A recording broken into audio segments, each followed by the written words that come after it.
slight adjustment there.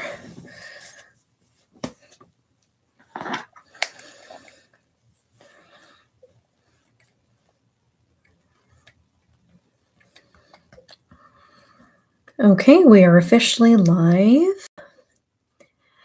And if there are people, wow, there's already people in the chat. Yay. And hello, Wild Margaremedies Punk. Thank you so much for being here. Really appreciate it. I appear to be dealing with a leaky fountain right now, but that's okay.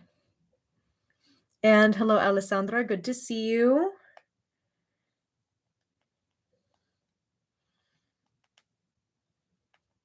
Letting one of my friends know that I'm live.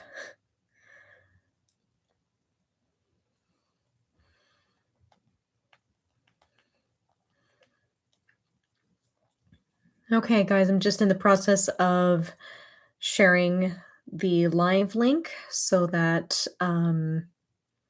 people can join in. Yeah, it happens every now and then. It's not a big deal. To be honest, I haven't used this fountain since like late January because I was using it for Bohemia because my friend Marciano wanted me to do the ferry service once again, and he's just like, "Hey, can you bring your fountain?" It's just a tiny little leak right here on the spigot, like where it turns, but that's not a problem. It happens. I'm just gonna scooch it over. There we go. And then, hello, Seth. Thank you so much for joining us. This is so much fun, and I'm glad that I get to do this again this year. Thankfully, I got like a lot more days off than I anticipated when I asked for time off this weekend. Typically, when I have a performance going on, I try to ask for a 3-day weekend off so I have enough time to like rest beforehand. I'll be multitasking for the next 2 hours or so. Maybe you'll be here still. Yes. Wonderful. As long as you're here, I'm happy. So, I do have a performance on Sunday, and I did give myself like a 3-day weekend off, but then they gave me like 2 extra days.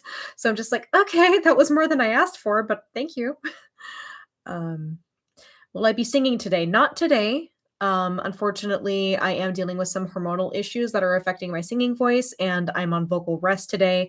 I did do my vocal warm up earlier today, but I am going to be taking it easy because I do have rehearsal for my next show tomorrow.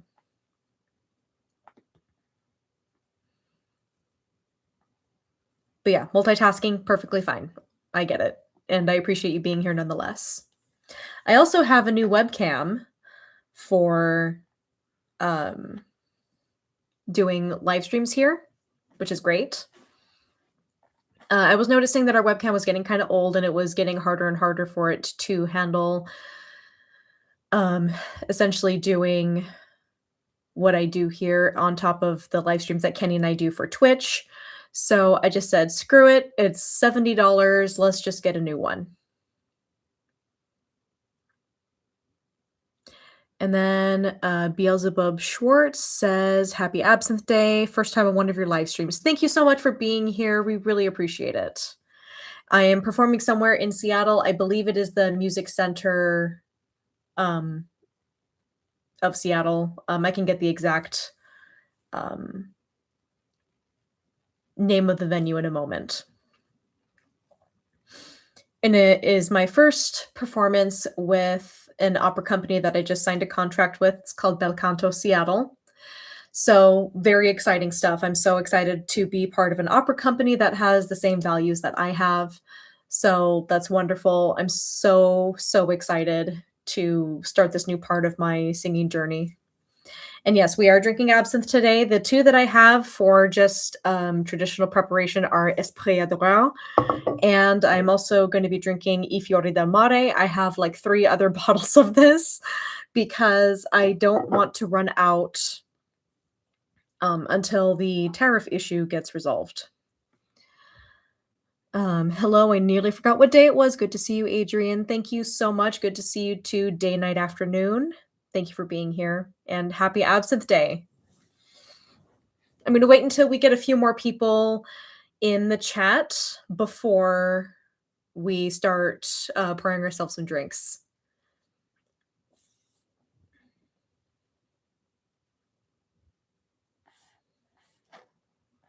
Bel Canto sounds amazing. Thank you. I'm really thrilled. So our first concert is going to be called Suitless in Seattle, which I think is really clever and fun. And then, the next concert that we're going to be doing in May is called Opera Rebels, and, as you guys know, I'm an opera rebel.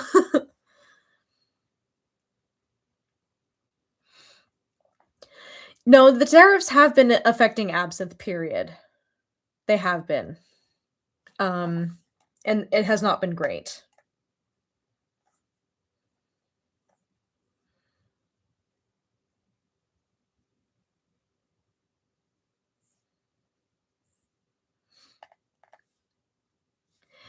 I had a hell of a time getting some item from Alandia over the summer due to the de minimis exemption going away. Yeah, that makes sense.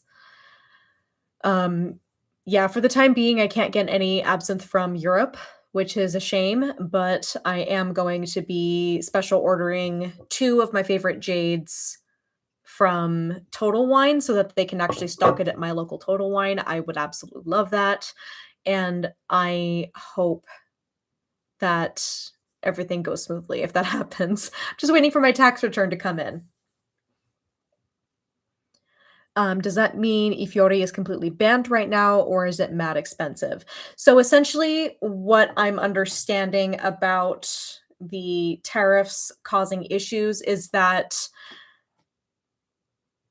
I guess with customs and something enforcement, they're being a lot more strict about what's coming into the US, and so what has been happening is that they're not passing the sniff test, and the sniff test is, like, up here when it should be, like, down here, and so as a result, they are sending product back to the original shipper, which is really unfortunate, and that is really costly.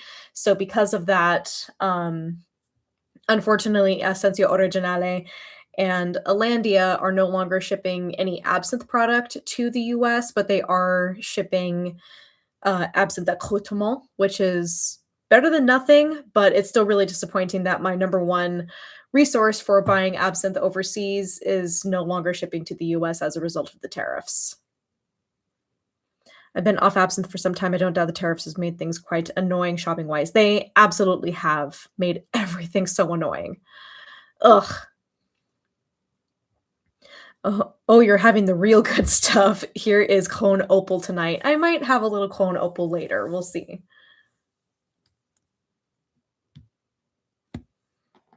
Oh, Alessandra, I'm going to make you a moderator. That's right. Oh, wait, you're already a moderator, I think. Yeah, I think you're already a moderator. Yes, you are a moderator. Cool.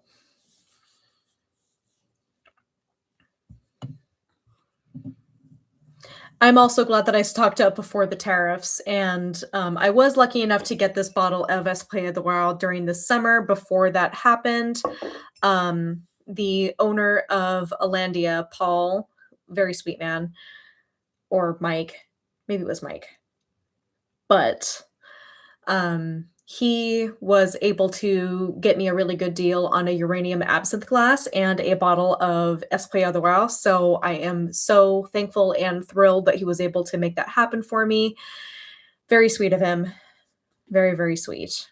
In the words of my Nona, porque miseria. Yes. Absolutely.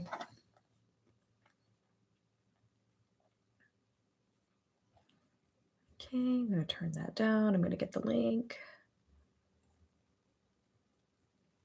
Nice, I have some uranium jewelry. Yeah, uranium jewelry, uranium anything is pretty cool.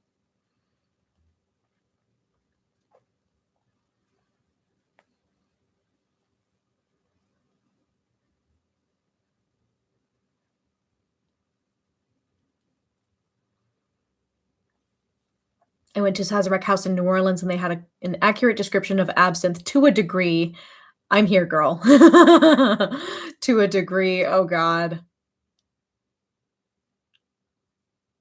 I almost got a glass plate with uranium. It's beautiful under black light. Hell yeah. It's awesome.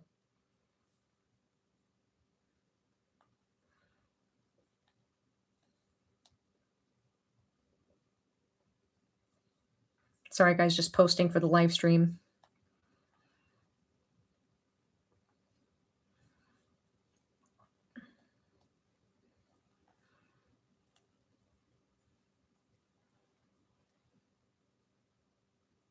Sazerac is actually one of my favorite absinthe cocktails. It's absolutely wonderful.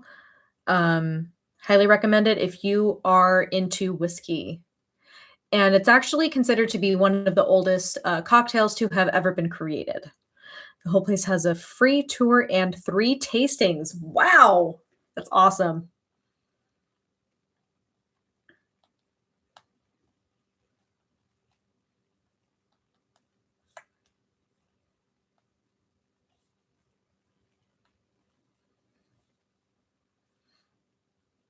Okay, gonna post in threads.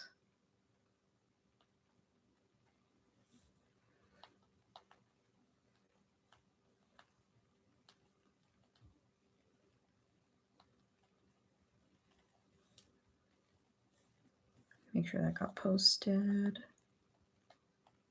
Sorry, guys.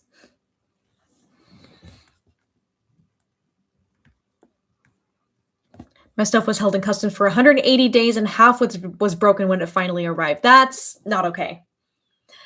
As a matter of fact, that was actually the reason why I didn't bring more absinthe home from France when Kenny and I went on vacation to France. It was a real shame. So I only brought home 1 bottle of absinthe from France, and it was a bottle that I was gifted from the owner of the hotel that we stayed in while we were in the Val de Travers in Switzerland. And I was totally expecting that they would mess with the bottle on the way back, but no, they decided that my eyeshadow needed to be searched, and I ended up with green glitter all over the inside of my makeup bag. Needless to say, I was very unhappy about that. That was such a pain in the ass to clean. Ugh, made me so mad.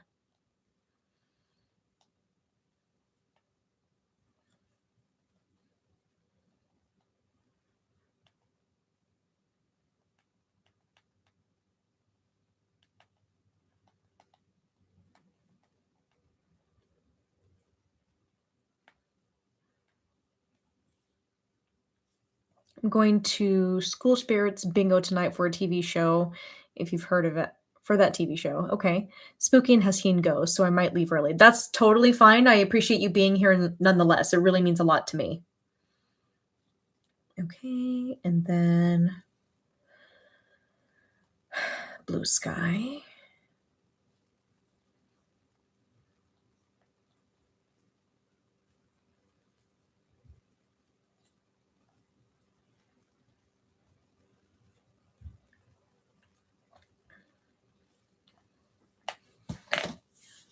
Uranium eyeshadow. Yeah, totally.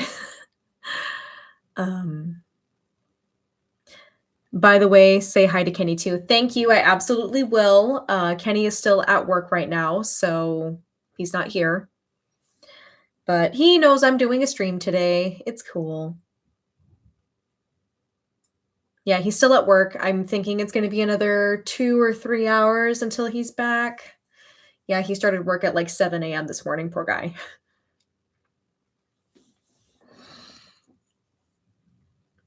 Do you have a Blue Sky account? Yes, I do. I do have a Blue Sky account, and I'll be honest, I don't interact on Blue Sky terribly often, but when I do, it seems to be less fucky than dealing with Twitter. Let's just put it that way. Not to get political or anything, not that this is like terribly political, but it's fair to say that Twitter, because I refuse to call it by its other name, has gone to shit ever since you know who took over. You know, lots more bots and scams and very highly unregulated. All right, so let's go ahead and one of my favorite absinthes ever on the planet. mainly because it has an absolutely gorgeous color. I mean, look at that. Here, let me put this down so you guys can really appreciate the color.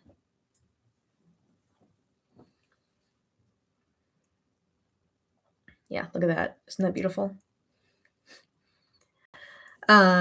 I just like Blue Sky because it seems anti-AI. Yes, they are absolutely anti-AI, which is one of the reasons why I like it. That was a little bit faster than I wanted it to be, but that's okay.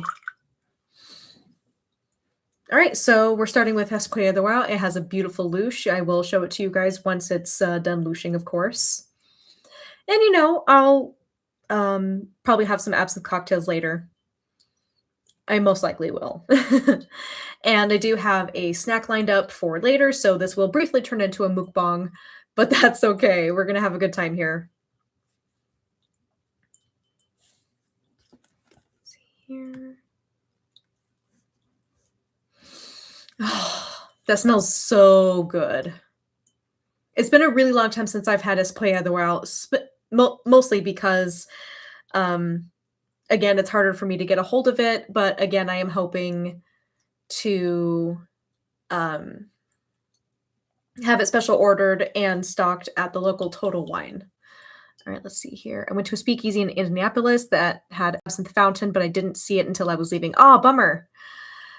And welcome, Brad. Thank you so much for being here. And for a snack, I am going to have like a little bit of a keto-friendly charcuterie kind of spread. So I have these mozzarella crisps I'm going to use for crackers. And then I also have some antipasti kind of assorted Italian meats and goat cheese.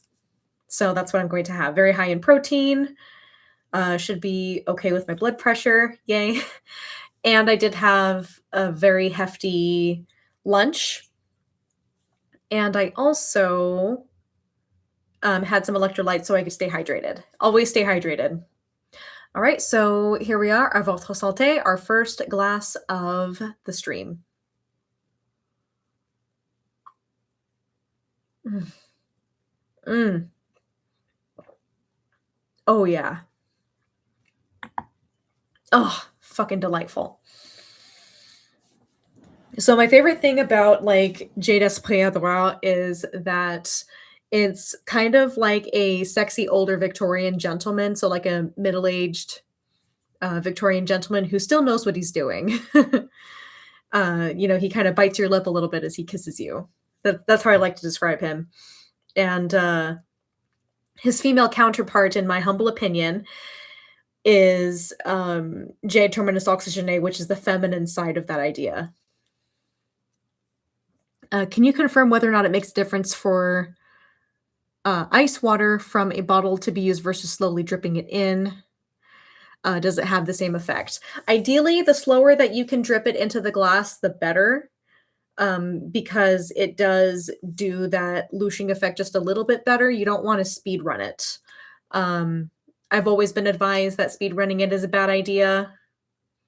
And I've noticed that you don't get as intense of a louche when you just like dunk it in there really fast. That's just me though.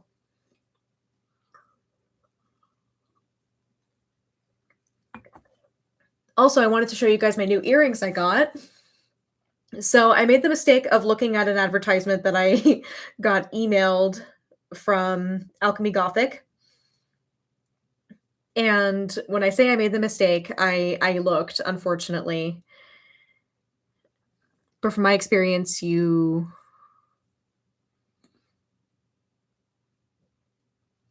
like there was a little bit of a cutoff. They're so lovely though. Hello, Tana. Lovely to see you there. You don't have to slow drip the water either.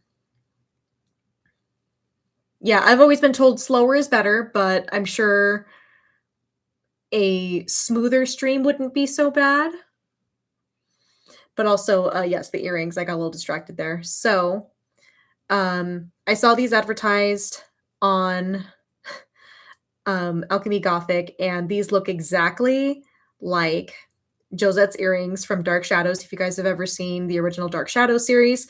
Not that Josette herself ever wears these, but we're told, "Oh, these are Josette's emerald earrings," you know, in present time. So yeah, these look like the shadow of Josette's earrings in Dark Shadows, and the second I saw them advertised, I'm just like, "Oh no. Oh no, these are beautiful and I want them," and I got them.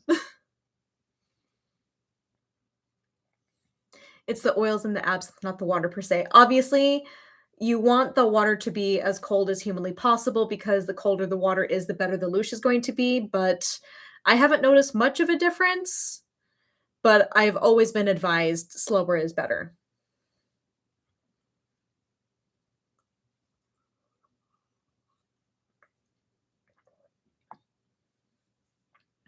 Thank you so much for joining us, Tana. First time chatter now.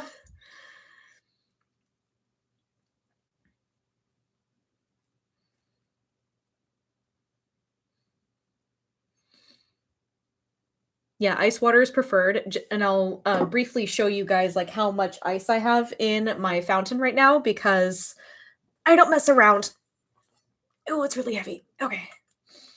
So as you can see, it is chock full of ice. There's not much water in here in proportion to the ice because I believe the colder the better. So I suppose it's fair to say that the speed of the dribble is not as important as the temperature of the water itself. I mean, even back in the pre-ban era, they knew that room temperature water with absinthe didn't taste very good, on top of the louche not being as good. Um, Good question, Brad. Do you always add the same amount of water, or does each absinthe need a different ratio? Yes, I definitely would say that every absinthe is a little different and will need a little bit more water or maybe a little less water. So, my hack for this, and this is something I learned from the man, the myth, the legend, Ted Bro. You get the perfect pour of water in the absinthe when the clear line of absinthe at the top of the glass disappears. So I would just like slowly add until you get to that point where that clear line of absinthe at the top of the glass disappears. That's my hack for a perfect pour of absinthe. You can always add to it. You cannot take away, obviously, because that'd be weird. But yeah, honestly, it doesn't take a lot of water in order to get the Jade Esprit out to full louche. And ooh, so good. I prefer 3-to-1 absinthe versus water. Some like 5-to-1. It's up to personal preference. Yes, that's another factor too. Some like 7-to-1. If you're putting 7-to-1, then that's a little questionable. My fountain has been in storage since my first baby. I need to get it out after the kids go to bed. Yes, please do. You deserve it. Yeah, at that point when it's 7-to-1, is it really absinthe anymore?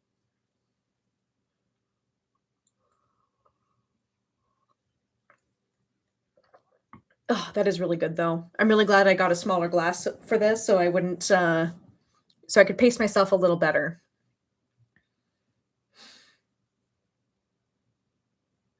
I just put a bottle of water in the freezer and strain out the ice. Yeah, that's a nice easy way to do it. I also like having like a balancier style verso. Those are really great if you are limited on space and you're worried about a fountain breaking.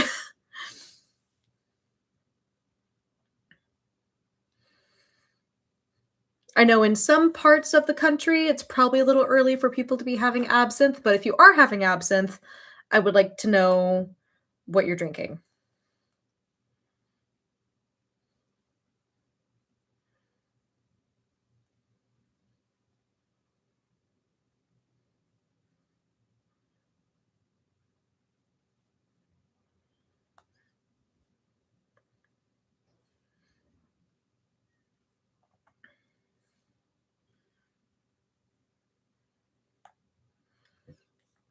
And then Seth said 7-to-1 is way too weak, but I prefer at least 4-to-1. Again, for me, it really just depends on the strength of the absinthe. It depends on when I got the perfect pour.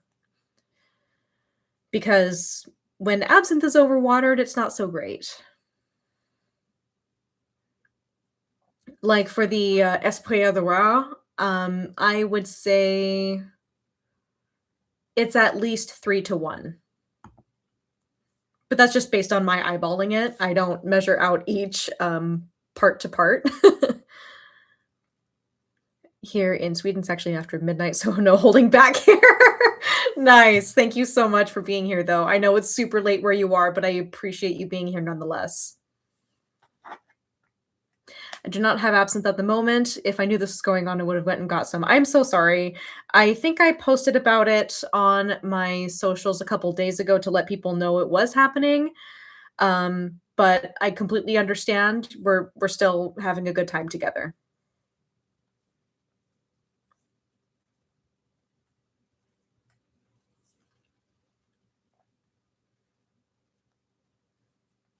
Oh yeah, I think let's see here. Andrea. Just letting my friend Andrea know that we're live. Because he said he was going to join in on the live stream as well. And when he does come in, I am going to add him as a moderator as well because he's lovely. And Ricardo, wonderful. Thank you so much for being here. I'm overdue for a new bottle. I bet. Maybe you can snag a jade after I request that the Total Wine near me gets the jades. That would be nice. Open a new bottle of Jade 1901 for Absinthe. That is incredible. Jade 1901 holds a very special place in my heart. It was the first like real high-end absinthe that I've ever had. And oh my God, I fell head over heels in love. And oh, Seth, this is a good question for you. Is Sweden more available at bars and restaurants in Sweden? You know, that's a good question. That's a fair question. And, you know, Seth would certainly know better than us.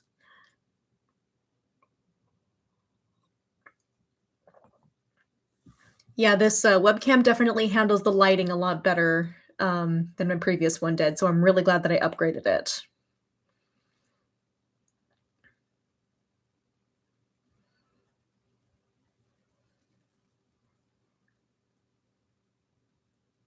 And then, hello, Robert. Thank you so much for being here.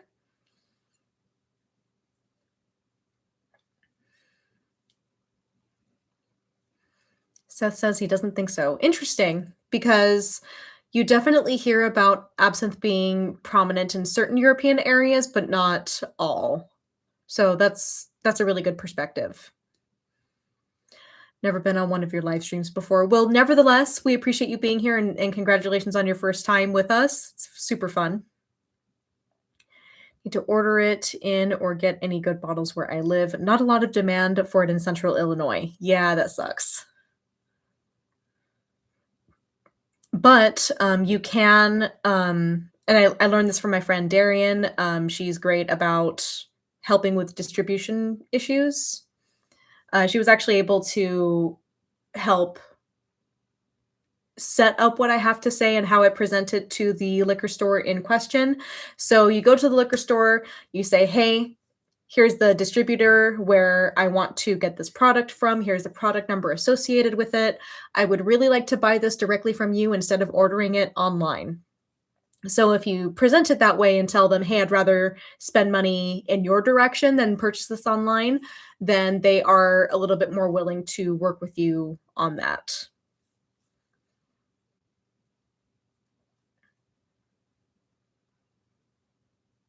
At least that's my understanding. Thank you so much, Jeff. I appreciate that. Wow, very generous of you. Thank you so much. Unfortunately, I won't be singing today because I'm still on vocal rest, but I really, really, really, really appreciate you being here. Thank you so, so much. Rock band 69 Eyes were one of the last bands in Europe to drink real absinthe in Europe before it became illegal. I mean, in some sections of Europe, it wasn't technically banned. I guess there's only 2 or 3 establishments that has proper absinthe available, but I'm not out that much nowadays, so the situation may very well be improved. I can find Pernod easily where I live, but pretty much have to order everything else. Yeah, Pernod for me is a no-go. And some people are kind of confused about why I say they're a no-go because they're just like, oh, well, they were the premier brand during the pre-ban era. What's the problem? The problem is the quality has severely degraded since their glorious pre-ban days. It's banned in France, but this was in the early 2000s, so things might have changed. Oh, yes, things have definitely changed. But there are certain sections of Europe where absinthe wasn't technically banned, such as Spain and in the Czech Republic, as well as I think it was also banned in Belgium. But anyway.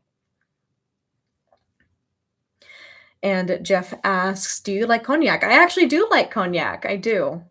It's very strong and very hearty, which I like.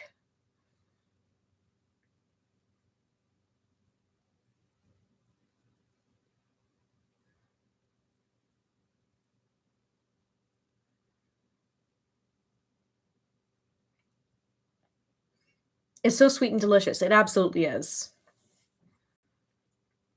All right, last little bit of Jade Esprit Droit. Delicious.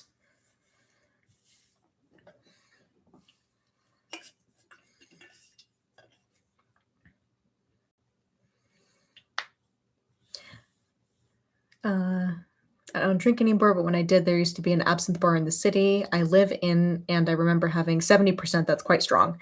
So the absinthe that I just drank is 72% alcohol, which is definitely on the stronger side. I would say if it gets any higher than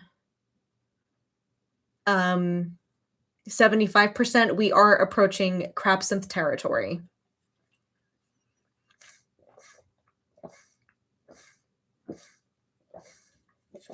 Forgive the hydration ASMR. It's important to stay hydrated for a situation like this. Very important. Oh, that reminds me, I have to put one of my cocktail glasses in the freezer. I'll be back in just a moment, I promise.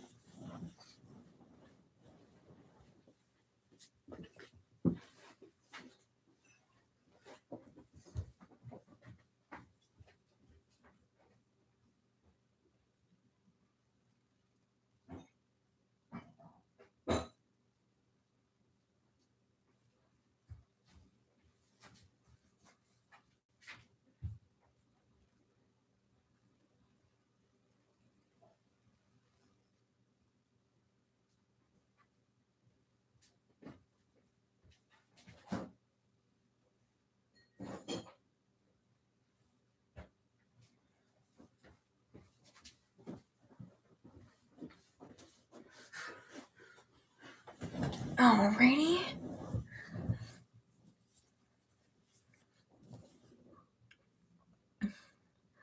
Lafay. I really hope we're not suggesting that we have Lafay Absinthe Parisienne because it's not a great one.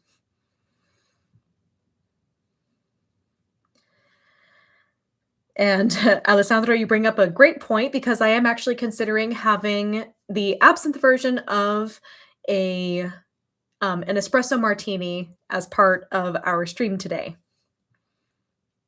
And I had it last week and it was wonderful. So, oh, Kenny's here. Hi, Kenny. Hi, Mr. You know, he's here. Wow. Very exciting. Used to drink a cocktail when I was in my 20s called Death in the Afternoon. Oh, you're heading back to center. Yay. So you're getting close to finishing your workday. Wonderful. Well, Kenny, you know the rules. When you get home, you can just hang out in the living room and, fuck off until I finish with the live stream. Uh, I mean that in the kindest way possible.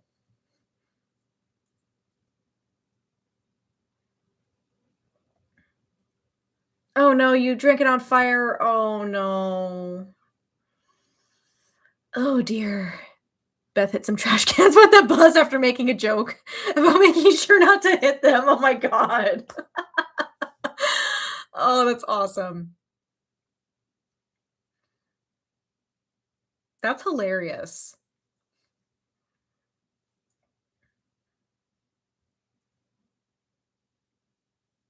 Yes, Death in the Afternoon is one of my favorite absinthe cocktails, but boy, it is strong. You gotta watch out for that one.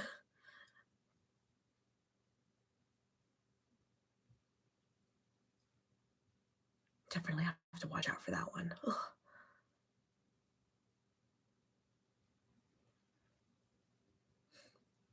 Well, hopefully the trash can situation wasn't too bad.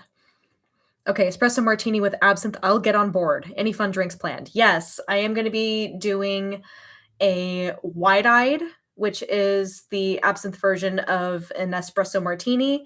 I think I'll wait until Kenny gets home before I make that one because there's a slight chance he will like it because he's weird, even though he hates coffee and doesn't particularly like absinthe. He somehow likes the absinthe version of a White Russian. So I will wait until Kenny gets home before I make that one.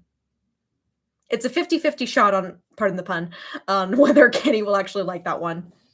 And then I will also make a Maiden's Blush number 2 and maybe a Corpse Reviver number 2. Kenny says, I'll need food before drinks. LOL. That's fair. That's totally fair. And I have snacks lined up for me too. Obviously, I will be making dinner later. Going to be making the keto crack chicken because it's delicious.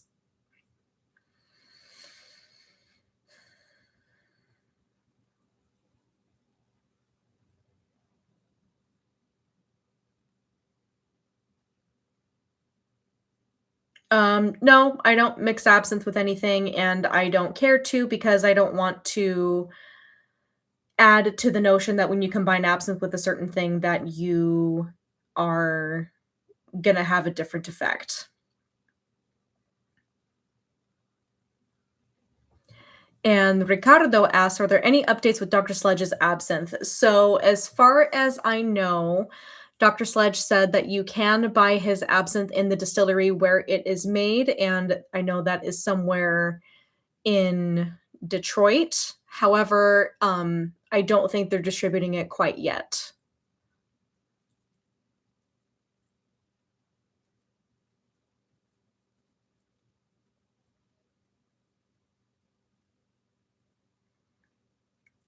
I remember drinking it on my 29th birthday, and it left me in a real estate. Oh god. Or real state. Okay. Still. Honestly, if you drink too much of anything, it's going to relieve you in a real state. Dr. Sledge has an absinthe. Where have I been?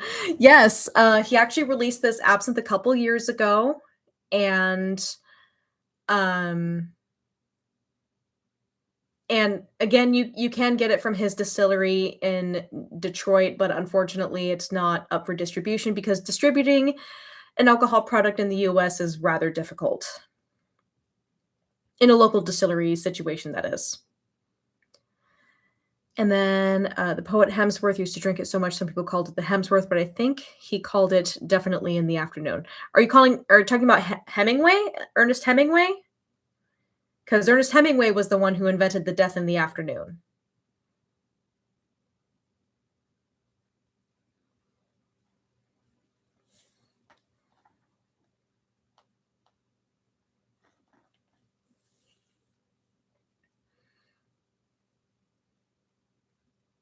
Yeah, so, the espresso martini, the absinthe version of it rather, is going to be, cold brew coffee, coffee liqueur, little bit of simple syrup, some Peychaud's bitters, and absinthe. So that's what makes up that cocktail. And honestly, like I said, I did have it last week and I really enjoyed it. It was shockingly good. Hemingway probably tried it first in Spain as an expat. I'm assuming we can play more. Oh, Kenny said, we can play more Resident Evil 9 tonight with drinks. Yes.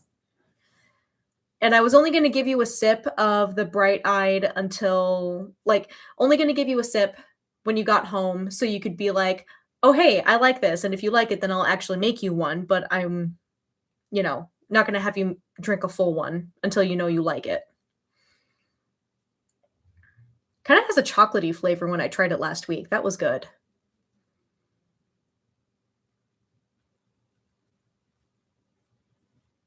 Have you ever seen the movie called Deceiver? I haven't.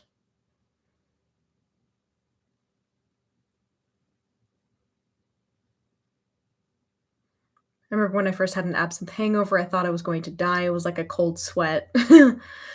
Honestly, I think that's just hangovers just in general.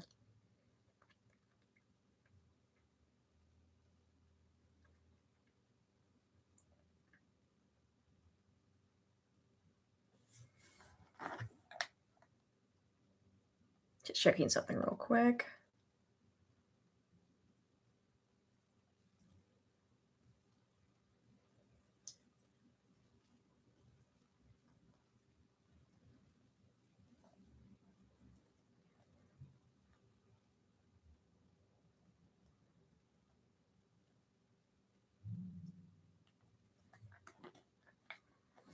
And I have not seen the new Dracula movie. I don't want to watch it until it comes out on streaming sites because the director is a literal creep.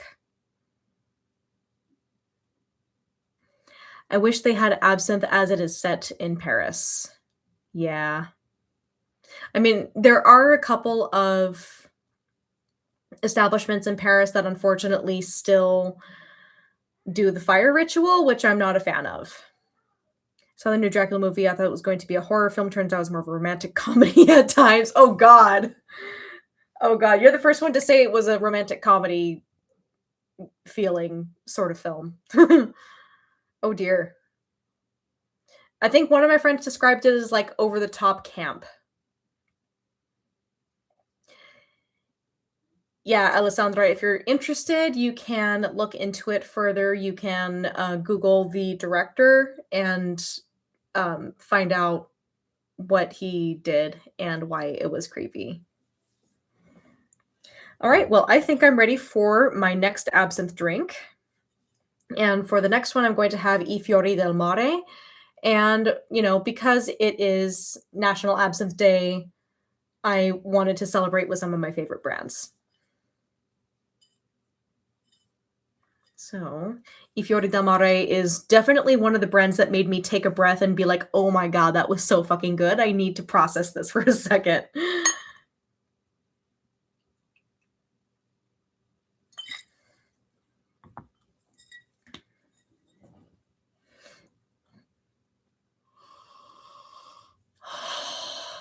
Oh my god, getting the rose petal note at the end of that, delicious. Absolutely stunning.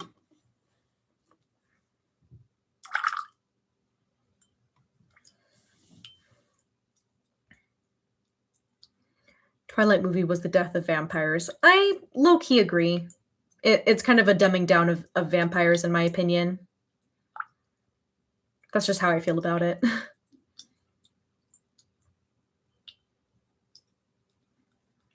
Undead but dead sparkling vampires. Yeah, I know, right? Listen, I have nothing against sparkles, but like that was, you know, strange.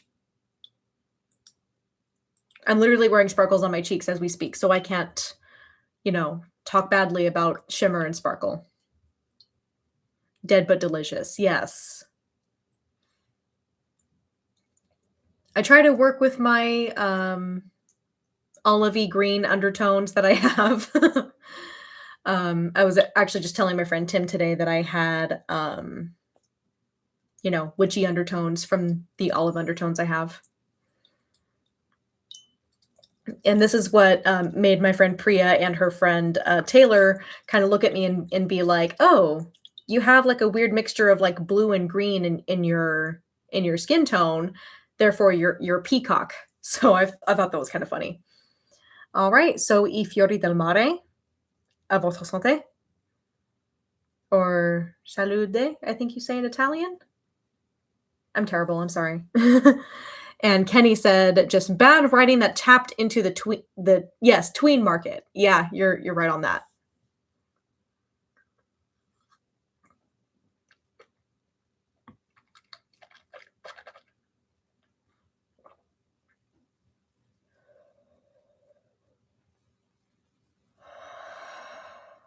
Mm. Oh, I fiori del mare, gorgeous, absolutely gorgeous absinthe. Oh, so good. New Dracula movie streams on Amazon Prime on Tuesday, March 10th. Okay, good to know. But I also don't want an Amazon membership either.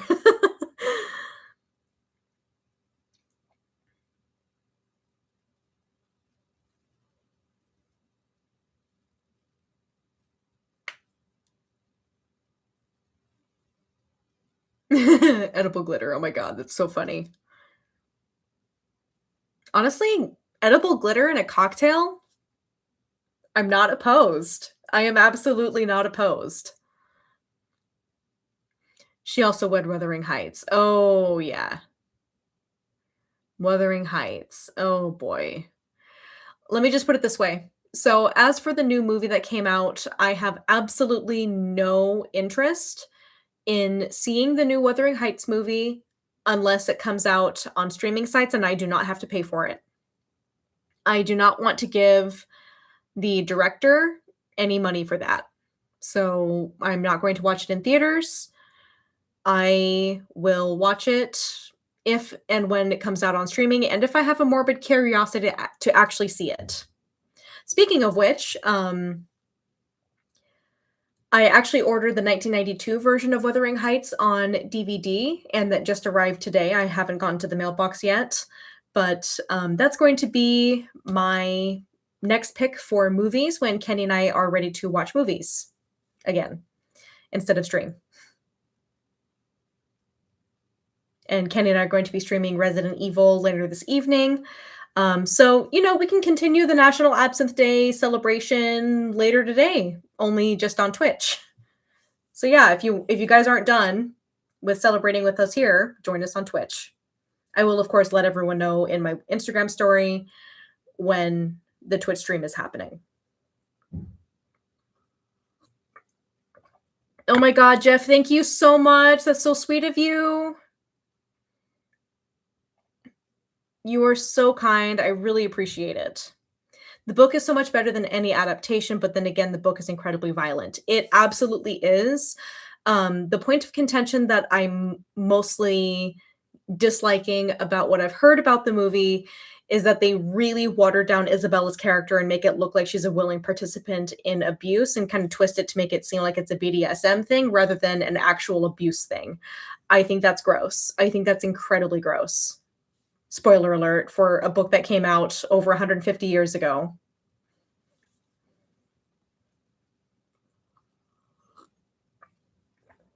Mm. Oh god, that's so good.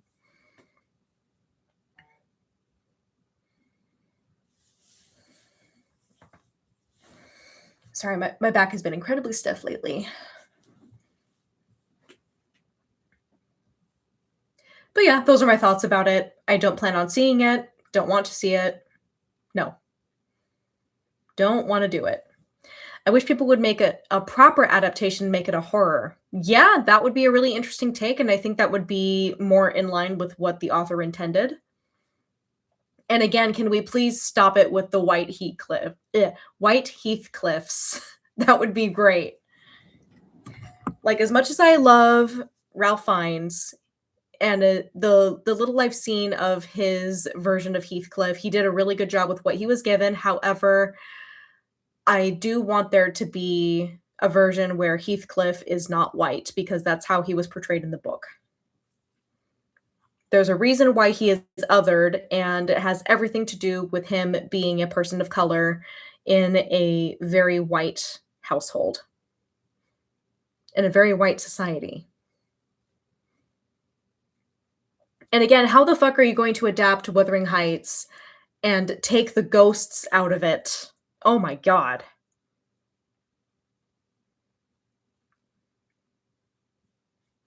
Robert Eager's Nosferatu was closer in tone to the book than the adaptation was.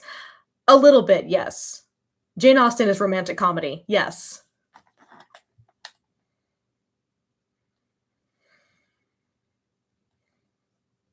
Ooh, Breaking Boost Distillery shared my story. Very sweet.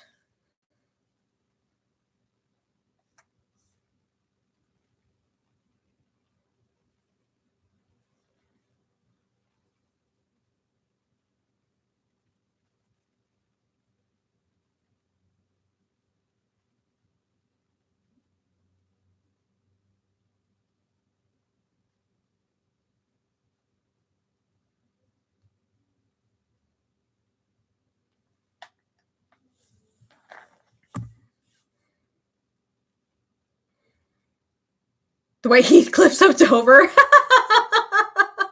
That's a good one. Oh, we're getting gas at work, Kenny? Lovely. You're not working with Gabe, are you? Because if you are, I'm guessing he would maybe 50-50 chance of him stopping off for a Mountain Dew. Yes, Dev Patel would make a great Heathcliff. Nope. Okay, good.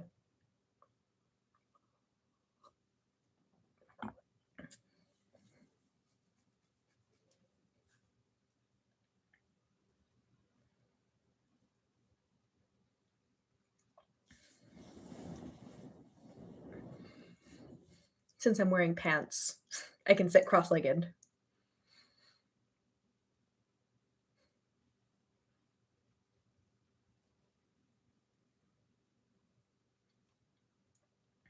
All right, so what else is going on for you guys this evening? Any fun absinthe drinks you guys want to have this evening? Yeah.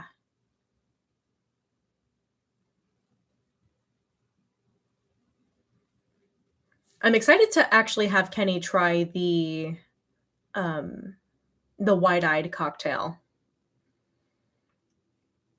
Jane Austen invented the chick flick. I mean, you're probably not wrong on that. But, one thing I do appreciate about Jane Austen is that, there's a book by her that I think is very vastly overlooked. It's called Northanger Abbey, and it is a parody of a Gothic novel, but it's the first depiction that we have of a fangirl of Gothic novel, and I think that's really fun. As an old person, I tend to favor the originals of a lot of movies, but sometimes modern special effects do change the tone for me. So, in the case of Wuthering Heights, it's not so much about special effects, it's more about them completely twisting and misconstruing the original source material and completely ignoring certain aspects of the story. Best absinthe cocktail book recommendation. I need to get back in New Orleans right now. Oh, and Jane Northanger Abbey is my favorite too. Yes, of Jane Austen's novels, Northanger Abbey is my favorite. Cocktail book. So, as for absinthe cocktail books, I would highly recommend either Henry Craddock's The Savoy Cocktail Book from 1930, which it contains many, many cocktails that call for absinthe. And then another cocktail book I would recommend is called The Absinthe Frappe by my friend Marielle Songy. And that has several cocktail recipes for absinthe, not just the absinthe frappe. Not much going on here. As I said, I had 1 glass of Cone Opal, but that's enough for me for now.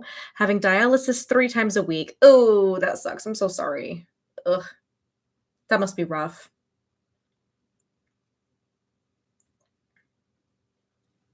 But yeah, so those are my 2 top recommendations for absinthe cocktail books. There are also a few cocktail recipes in Ted Bro's book, Absinthe: The Exquisite Elixir. And then I think you can also find absinthe cocktails in the Wormwood Society's website. No, well, yes, but it's a part-time job. Yeah.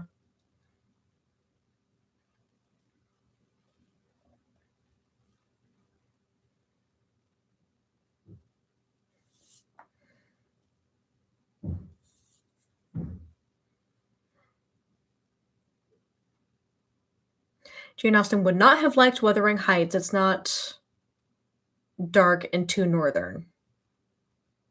Yeah. Yeah, because that's where the Bronte family was from. They were from the north of England. And one thing that's really annoying me about the fad of Wuthering Heights is apparently a lot of people are going to the Brontes' family home, the historic family home, and they are pretending like they're gonna find their Heathcliff there, like it's a fucking theme park. I'm just like, "Come on, dude, it's a historical site, you can't do this. This is so disrespectful."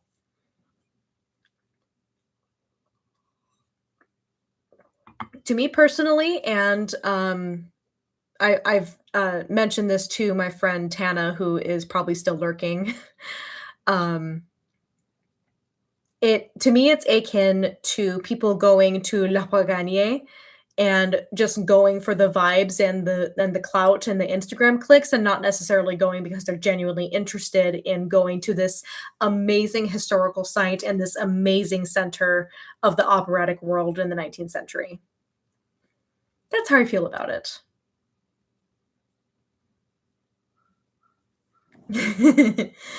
I knew you were there, Tana. I appreciate you being here, and I'm excited for when we finally get to hang out when things calm down for both of us. And we've hung out once after my Bad Bar Good opera concert that I did in December, but there needs to be more. We need more time.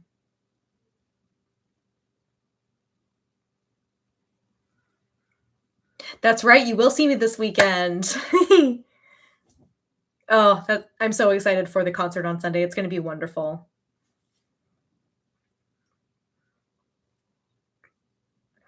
I have rehearsal for that concert actually tomorrow, so that's exciting.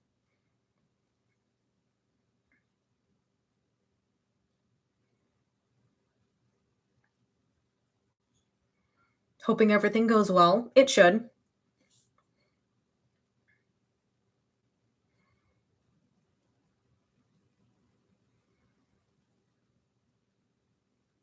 I'm so excited. Your voice is so lovely. Thank you, Tana. That's so sweet. Today I'm kind of on vocal rest for singing for the moment because unfortunately my PCOS is still kind of affecting my vocal performance, but it should be right as rain tomorrow. It's really, really annoying when a chronic condition that I have is messing with my ability to do what I love. Really, really ridiculous.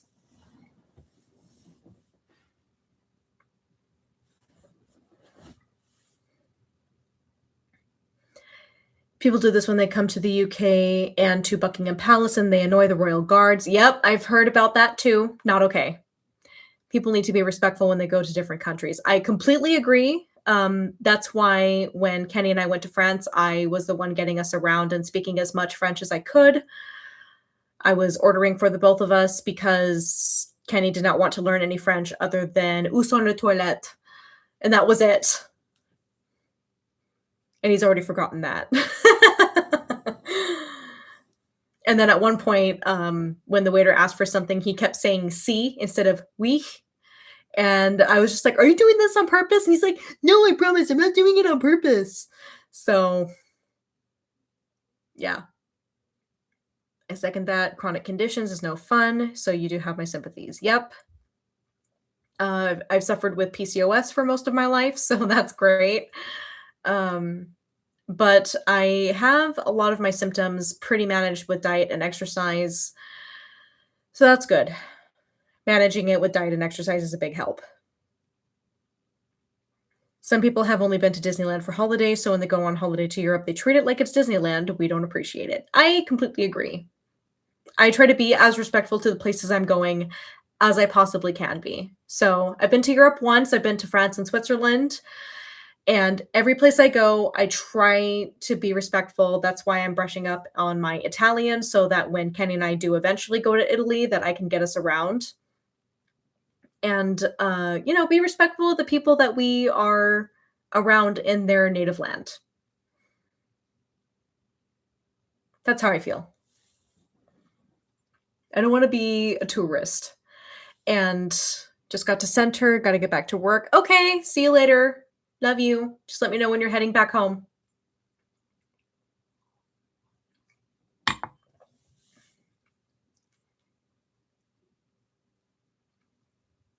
Same with running with the bulls. A lot of people just sitting in cafes acting literary. Ugh, that's annoying.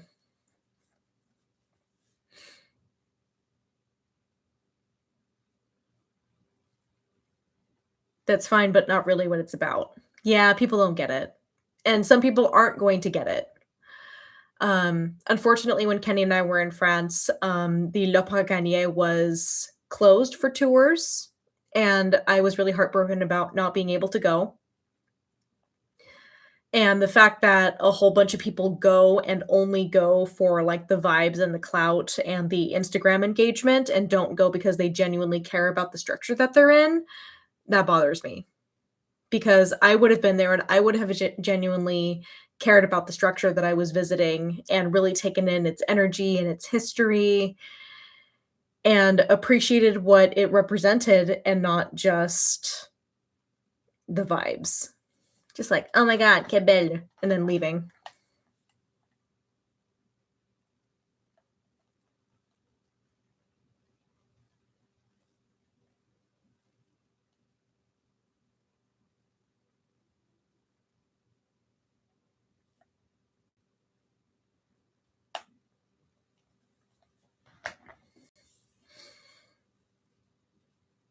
As the UK is so close to France, a lot of people in the UK and another French words, mostly dirty ones.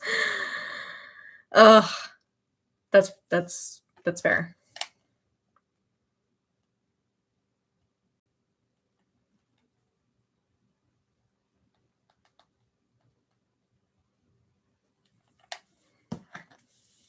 Apparently, my poor friend, Ted is very busy doing Absinthe Day stuff, so, you know, comes with the territory of helping to get the Absinthe ban lifted. But good for him. We're proud of him, we're happy for him, and we appreciate him for everything he's done.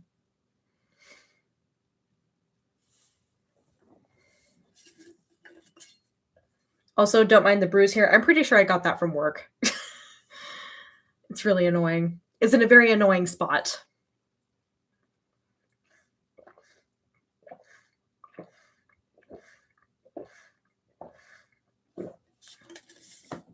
I unfortunately bruise very easily, so it's always a problem.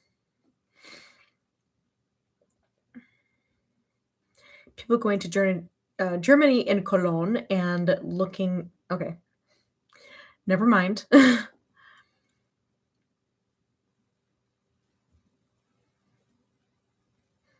Blood Rose 75, what vegan food pairings would you recommend with absinthe?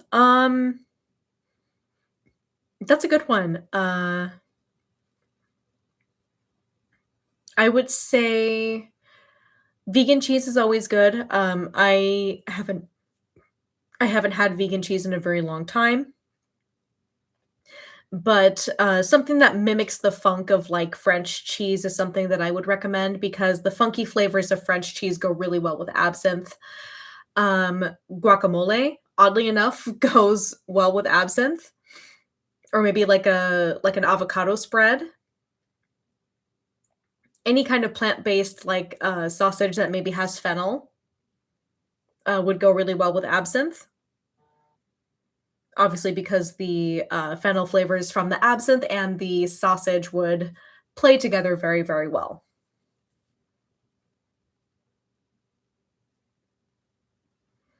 Remember going to the H.R. Geiger Bar Museum, and it was expensive. Ugh, yeah, something like that I would imagine would be expensive. Almond cheeses will crumble the white way for that funk. Ooh, thank you for this suggestion, Tana. Really appreciate that.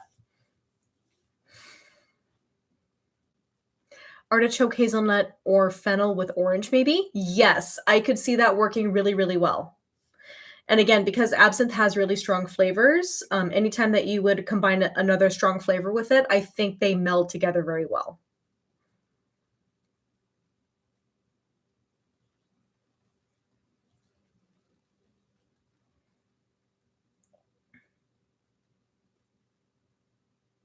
Again, I'm not very knowledgeable about uh, vegan foods out there, so I appreciate Tana chiming in. You're the best, Tana. The UK has a lot of castles, and I do remember once some tourists from America saying, "Oh my god, this looks so old. Is this a film set?" Oh my god, that's embarrassing. Oh no. Oh no, that's so embarrassing. I'm so sorry. Ah. Ooh. And hello, Swamp Fox. Thank you so much for joining us. Only from exposure, I like to try new things. Yeah, absolutely, I do too. So I know you like goth, but what do you think of cyberpunk industrial goth, like Skinny Puppy? I do like Skinny Puppy. Neuromancer, I have not heard of. I mean, it's okay. Definitely not what I gravitate towards, but I think it's valid as an aesthetic and as a subculture.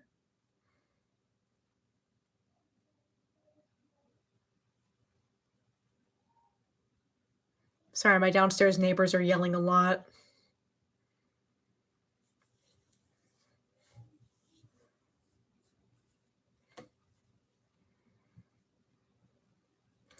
In Czechia, you can have absinthe flavored ice creams. I have actually made absinthe ice cream before.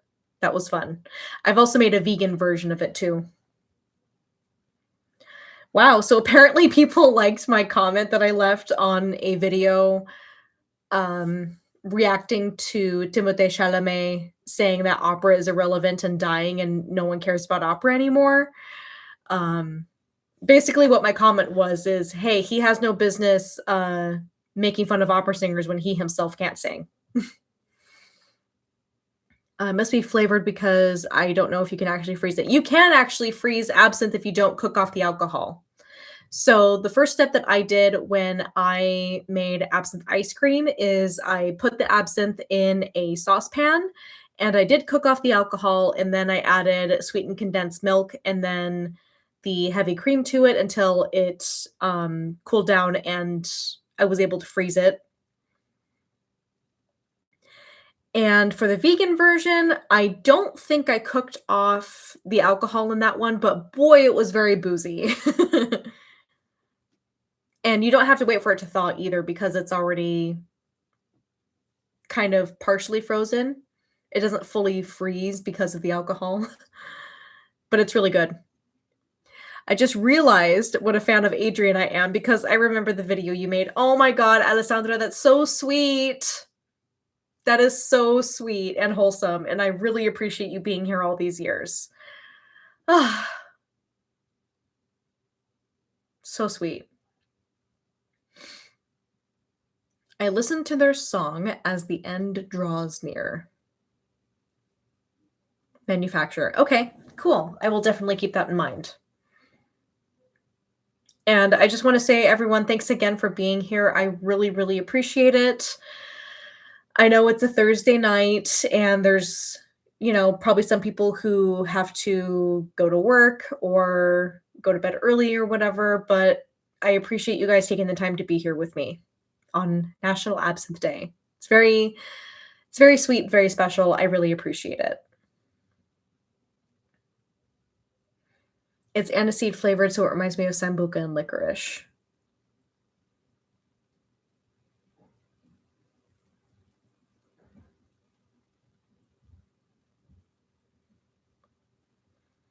It's possible that they probably used, like, an oil of star anise in order to achieve that flavor, but not actual absinthe. You've never had absinthe. Well, let's just say it is a complicated market to navigate, but when you are prepared with the knowledge to navigate that market, then I say go for it. Just don't buy anything that has Van Gogh on the box. That's my best advice that I can give you. And don't buy anything that's very obviously artificially colored. It should not be emerald green. It should not be blue green. It should not look like scope. Uh, yeah. I do plan on releasing a video about how to shop for a good brand of absinthe as part of my series in collaboration with Ted Bro. And I will also include a section in that video on how to find a good absinthe bar. What do you suggest I buy? Well, if you can find a Lucid Absinthe Superieur in like Total Wine, then that would be my best recommendation. If you can also find La Clandestine in Total Wine as well, that's a really good option too. Those are the 2 best ones that I can recommend. I do not care if the other Notorious brand comes with its own absinthe spoon. I don't care if it comes in a cool box that has Van Gogh on it. Do not buy it. Trust me, do not buy it. I have a big beef with that brand. And it's not just because they put out a subpar product. They also profit off of misleading the general public about what absinthe is all about, which is really annoying and it makes our jobs a lot harder. It's terrible.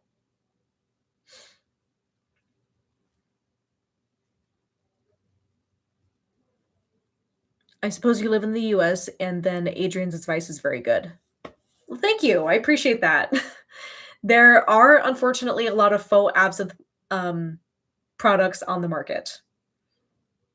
If I buy it, will werewolves try and kill me? I'm a vampire though. No, I think you'll be fine. I think you'll be fine.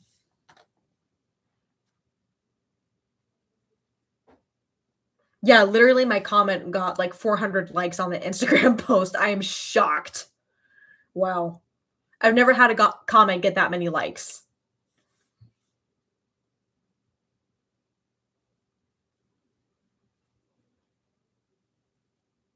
Dracula drinks absinthe. He actually absolutely does. The green fairy wants your soul, but you're safe with me. Ugh, I love that line. Funny enough, fun fact, that is the scene that actually got me interested in absinthe when I was at the wee tender age of 11 years old. Oh god. And a lot of his family are in ballet and opera, so I don't know what he's talking about. Yes, thank you. That is a really good point. I actually had no idea that his family were involved in ballet and opera, so for him to say that is odd and bizarre. Don't know what that's about. And incredibly ignorant for him to say, and I'm also really tired of opera being a punching bag for people. So gross. It is an actual legitimate art form. And honestly, absinthe and opera have things in common. A lot of people misconstrue it into something it's not. For profit.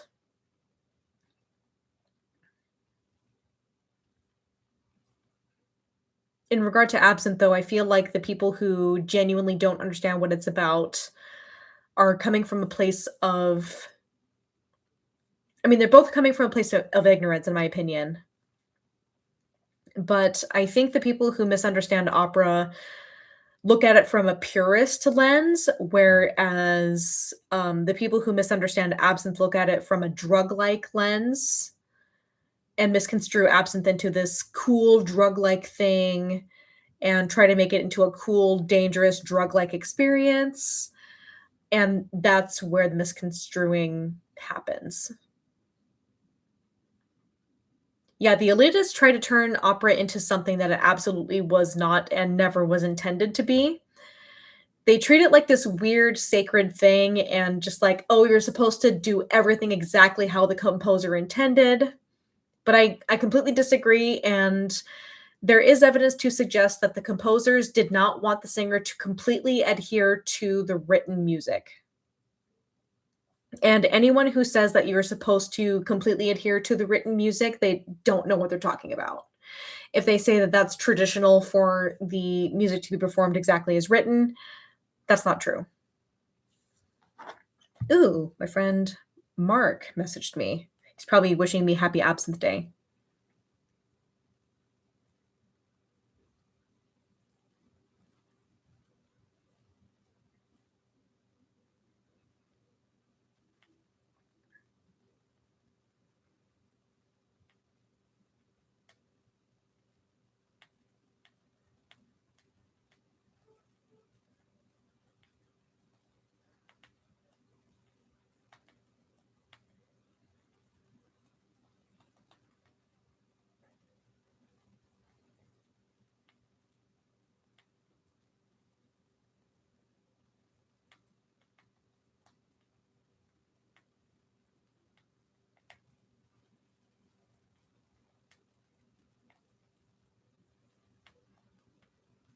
Sorry, I'm just answering a question really quick.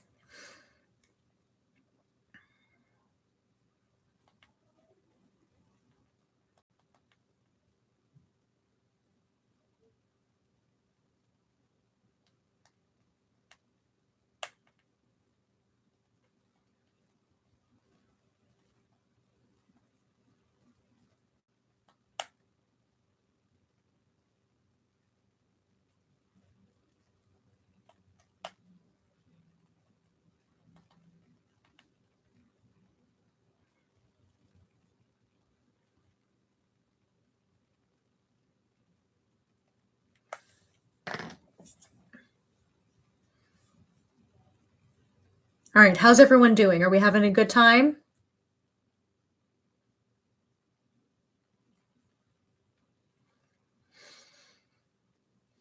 I remember going to a goth shop in Germany in Berlin and they were selling it, but I don't know how good it was. Ooh, yeah. Chances are, if it's artificially colored or has any kind of skulls or something in their branding, it's not a good sign.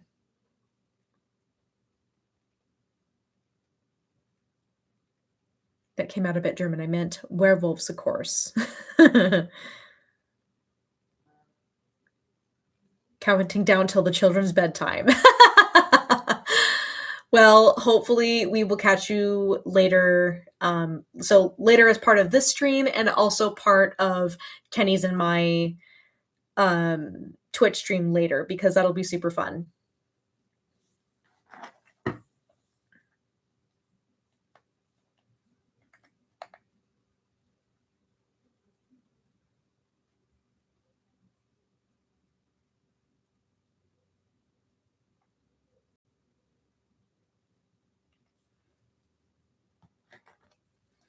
For sure, twinsing with my Alchemy Gothic necklace. Oh, yes, you noticed. I felt like doing something a little different. I was kind of wanting to do the darker green tones today, especially to match my new earrings.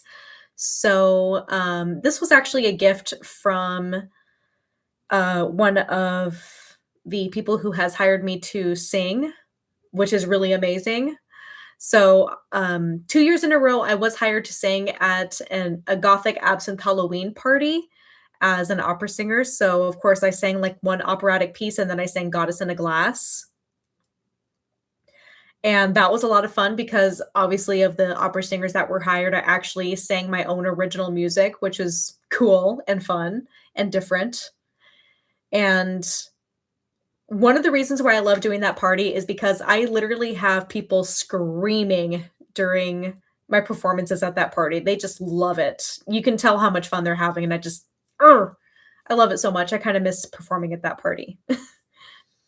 Need to go thrifting again soon for more black clothing. Honestly, same. I am looking for a pencil skirt as part of my wardrobe because I have one pencil skirt in my wardrobe that is down to my knees. I think I could stand to have more of those, personally, for me. I have the figure for it. Oh, also, I did my nails last night so that they would look good for the stream today. And look, the camera is good enough where you can actually see my nail art. And they're also going to look good for the concert that I have coming up on Sunday. And Ricardo says, "I was there. It was awesome. Thank you so much." You can confirm that people were screaming. I had people screaming. When you can get people to scream, you know you got them. You know you got them. Guaranteed.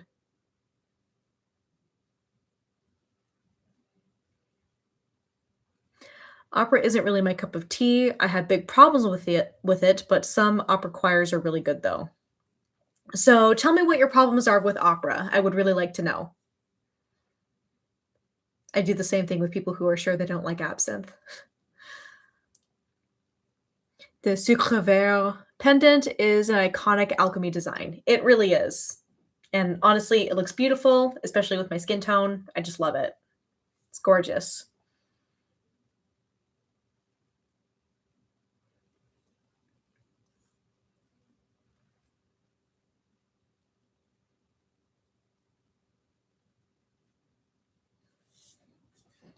But yes, tell me what your problems are with opera. I would really love to know.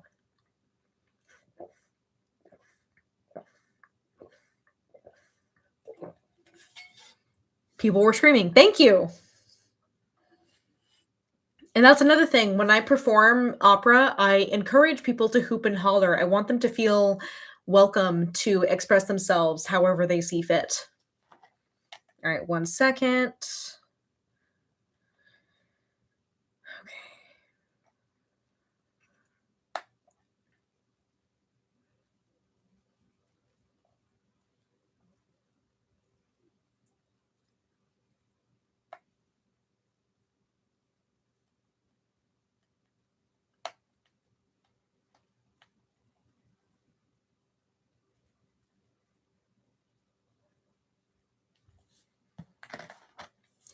My mom was an opera singer when she was younger and went to the Gilded Hall in London, which is pretty prestigious. That's awesome.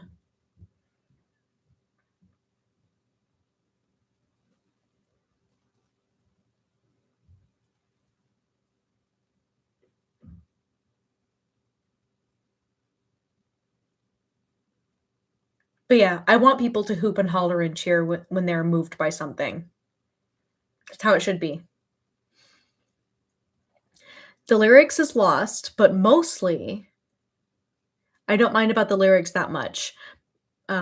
Mostly, I think opera singers are yelling in a kind of way, but I don't hate opera either. You know what?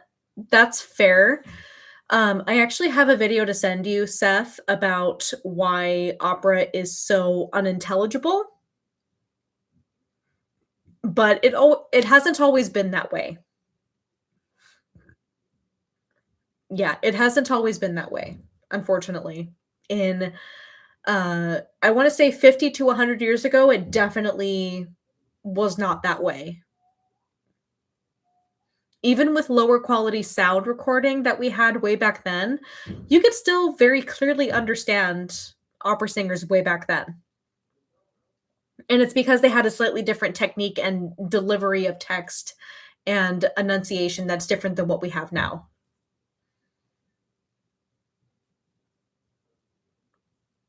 And it also has to do with, opera singers nowadays having, like, a darker, muddier tone than they did back then.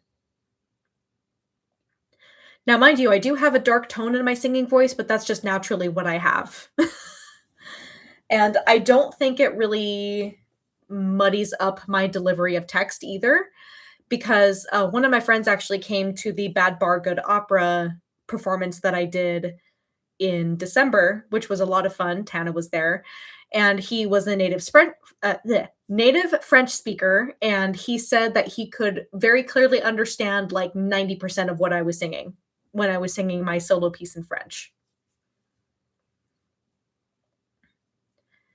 And I will be singing that piece again on Sunday, and I'm probably going to cry a little bit because I do love that piece and because it really reflects how I'm feeling about a certain issue that's going on right now. And I will say another thing, money delivery of the text that you hear with opera is something that is more strictly taught in conservatories than it is in private study that is independent from conservatories. I have received my classical singing education from private study than a conservatory. In conservatories, they want you to distort the text, which is really weird. I have not noticed this at all with singers that are taking private lessons. I've only noticed it with singers that were brought up in conservatories. And Robert asks, "Can you speak multiple languages?" Aw. Tana says, "I second, very clear." Thank you, Tana. I appreciate that. I mean, yes, I do pronounce the French R differently than I would speak it, but that's just because the French R does not translate very well with operatic technique. But even with that in mind, my friend Eduardo could understand me perfectly fine. So again, native French speaker could understand me. So I think I'm okay.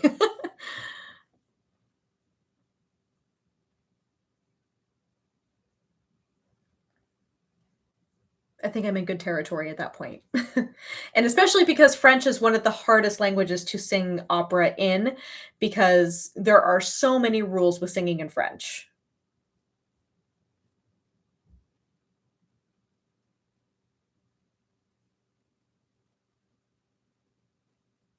Like, instead of singing "à mes douleurs," you would sing "à mes douleurs," if that makes sense. Can you sing in multiple languages? I absolutely can. When my mom was learning to sing when she was younger, she had to learn to sing in multiple languages. Yes, that is standard for anyone who is studying opera. You do have to learn to sing in different languages. I can sing in 7 languages. They are as follows: English, obviously, but I hate singing in English. It's terrible. The next language that I like singing in, or can sing in rather, is Latin, Italian, French, German, Spanish. Oh gosh, I feel like I'm missing one. Okay, let me try this again. Okay, so English, Italian, French, Spanish, Latin, Welsh. Oh god, there's another one.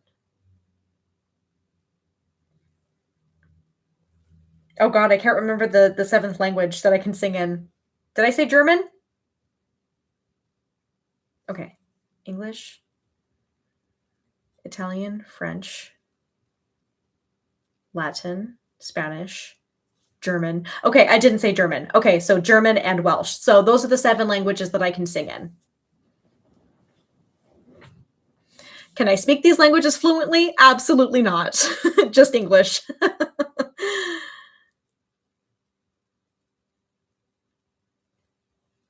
So yes, we do have to learn to sing in many different languages. The core ones I would say are Italian, French, and German. Those are the main ones that I would say are the most important in the operatic repertoire.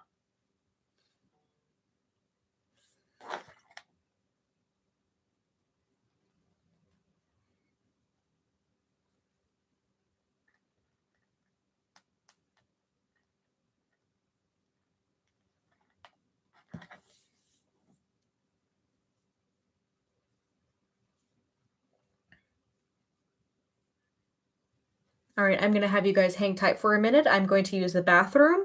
I'll check in with you, and I think I'm ready to start making some absinthe cocktails.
Okay, I'm back.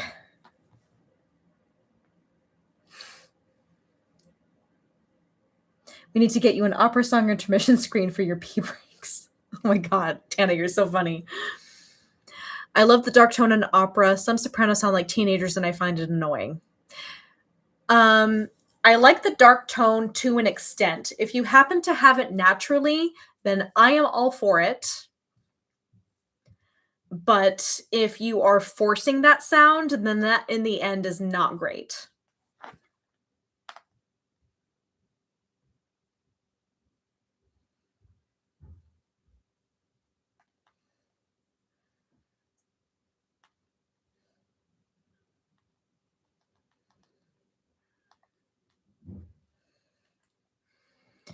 Too bad National Absinthe Day is mainly an American thing, but I'm all in. So funny you should say that, Seth. My friend Andrea of Ascensio Italia has proposed that we not only celebrate like National Absinthe Day as like March 5th, but we should also start celebrating it on starting from March 1st through March 5th to acknowledge the lifting of the Swiss absinthe ban, as well as acknowledging the lifting of the American like absinthe ban. Because the Swiss absinthe ban, I'm so sorry, Swiss absinthe ban was lifted in 2005, and the American absinthe ban was lifted in 2007, but they are within a week of each other. So the Swiss absinthe ban was lifted on March 1st of 2005, and the American absinthe ban was lifted on March 5th of 2007. To think that it's been 21 years since the lifting of the Swiss absinthe ban is incredible. Wow. What do you think of the Chinese opera? Can't say that I've ever actively consumed Chinese opera, so I can't really say for sure. So yes, earlier this week, Seth, I did join in my friend Andrea's proposition to start celebrating World Absinthe Week to commemorate the lifting of the bans in both of those countries.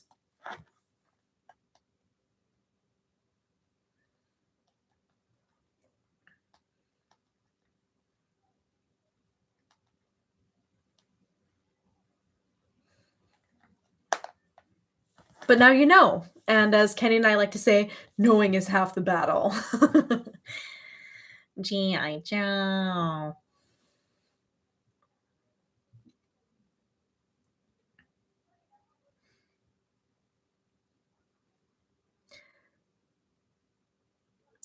Oh, yes, I think I understand what that means. Happy National Absinthe Day is what I'm guessing that means. Unfortunately, I'm not fluent in Welsh. I only know the words in one song that I've ever learned in Welsh, and it's specifically because it was featured in a video game that I really, really love, and I started learning the song as a passion project. Should do a double trouble live stream with an Italian friend. I missed the name. Oh, yes, Andrea. Yes, he's great. It would be a little difficult to do, because of the time difference between here and in Italy, but I'm sure one of these days that Andrea and I could make it work. He's great. I met him in person. He's very sweet, and, he actually I still can't believe this happened. Last week, he actually texted me and asked me what I thought about the proposition of making Absinthe Week and not just a singular day to celebrate it. It was all his idea, and I give him all the credit for that, but I really, really appreciate that he consulted me about it first before he started posting about it. He's just like, "Hey, here's my idea. What do you think? I really want to know your thoughts on this." And I really felt very loved and valued and appreciated from him asking me about that. That was so sweet. Actually, Andre, I think is a couple years older than me, I wanna say. I'm 32. No, I'm gonna be 32 this year. I'm 31. I wanna say he's a couple years older than me.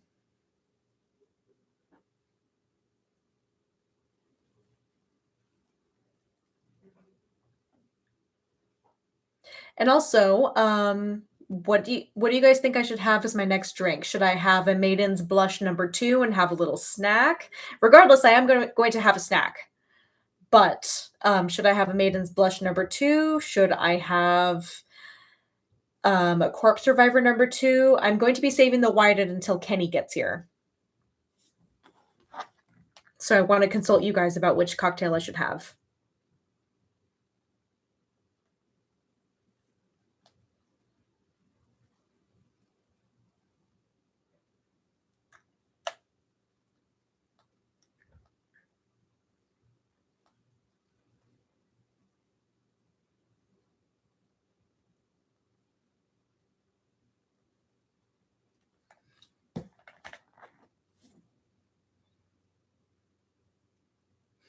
Yeah, goat cheese, cheese crisps, and, antipasto assorted meats, assorted Italian meats. Gruyere. Oh, I love Gruyere, so good. Especially melted Gruyere. Oh, has a beautiful pull. You know another cheese that has a really wonderful pull that I think is underrated? Um, Oaxaca. So, Oaxaca cheese is absolutely fantastic. It is basically like a Mexican mozzarella, and what's really nice about it is that it pulls very wonderfully on pizza. Like, I've had it on pizza in lieu of, like, mozzarella, and it has a wonderful pull. It's not super greasy. If you guys ever make your own pizzas at home, use I am not even kidding, use Oaxaca cheese. Ugh, one of the top best cheeses, yes, Oaxaca cheese from Mexico is wonderful. It is. It's so good. And I'm not just saying to use Oaxaca cheese just because I'm Latina, I genuinely like it and have used it. As my mom is older, her sopranos has definitely got come a lot darker and more mature. Yeah, and that's okay. Like, a naturally dark tone is totally fine. There have been lots of times when my voice teacher has described my voice as, like, naturally chocolatey, and, she's just like, "Hey, you have a beautiful chocolatey voice already, you don't need to make it heavy." And that has actually been a huge encouragement for me to, like, lighten up my voice because when I was having the bad vocal technique that was taught to me a long time ago, unfortunately, the bad voice technique made me want to darken my sound because it was so light and stretched and thin, if that makes sense.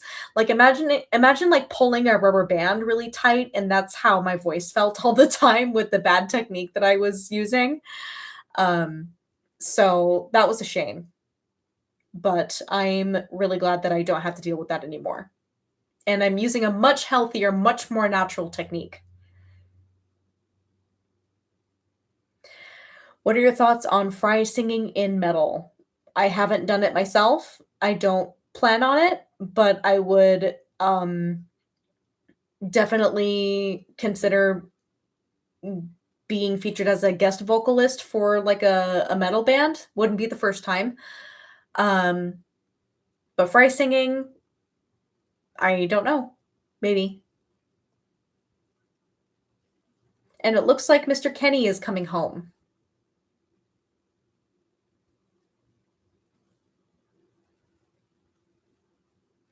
Oh, yes, I'm so sorry. I missed your previous comment. What do you think of Bohemian Rhapsody? But Freddie Mercury had a really interesting range, mostly because of his bucked teeth.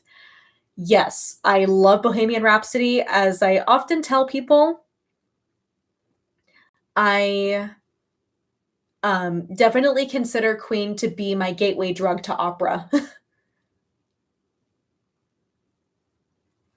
Mongolian throat singing, but that takes a lot of warming up to do. Yes, it does. Um, and I understand that it's a little different for men to do than for females to do because of obvious biological differences in the voice.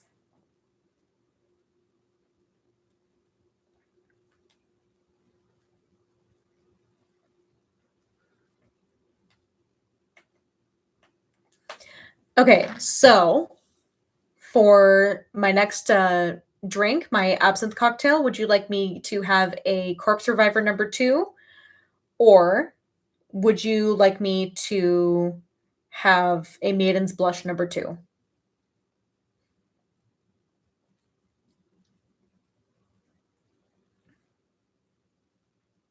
So the Maiden's Blush number two, in case you guys want to know the ingredients. Okay, Alessandra says Maiden's Blush. Okay, so Maiden's Blush number two has gin, grenadine, and absinthe. I personally like to replace the grenadine with a little bit of pomegranate liqueur for a little more kick of the pomegranate flavor. Because I find when it's just like a teaspoon of grenadine, the absinthe kind of overtakes that flavor. But I really like doing the pomegranate liqueur in place of that. Now, the Corpse Reviver number two is equal parts of gin, Lillet Blanc, uh, lemon juice, and orange liqueur with a tiny splash of absinthe. So those are the differences. So one is based in gin and the other one is like very equally balanced. I love gin and floral liqueur. I do too. As a matter of fact, my new favorite gin that I am drinking is called Sheringham's. Excuse me, Sheringham Seaside Gin, and it has like sea kelp and rose petals and lavender. It's so good. It's literally my favorite gin that I've ever had. Gin will make you sin. I do like gin. And à votre santé to Seth. Thank you so much for joining us. We really appreciate you being here. And I hope you have a wonderful rest of your evening. Bye. Okay, so Maiden's Blush number 2 or Corpse Survivor number 2? I have a very hard time finding it, but there's a lavender gin called Amethyst. Incredible. Okay, good to know. I will keep an eye out for that next time I go to Total Wine Tana.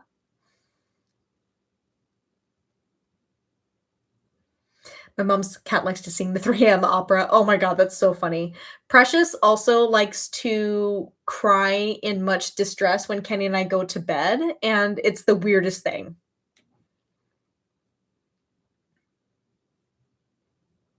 Yeah, she has a very distressed meow, meow, meow, meow. It's so bad. It's very intense. And we figured out what she does when she does that because one time she thought that both of us went to bed at the same time, but only one of us did.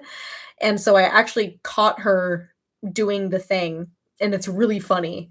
So she'll take one of her crinkle toys and she'll hold it in her mouth and start meowing with it in her mouth, and then she'll drop it, and then she'll start sadly batting at it with her paws. It's really adorable.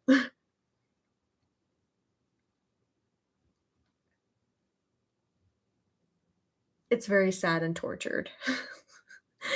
It's so funny though. I found out recently when people go to the toilet, cats wants to come in because they're trying to protect you from predators. Oh, that's the reason? Huh. That's really interesting. I'll have to tell Kenny that when he comes in. He should be home fairly soon.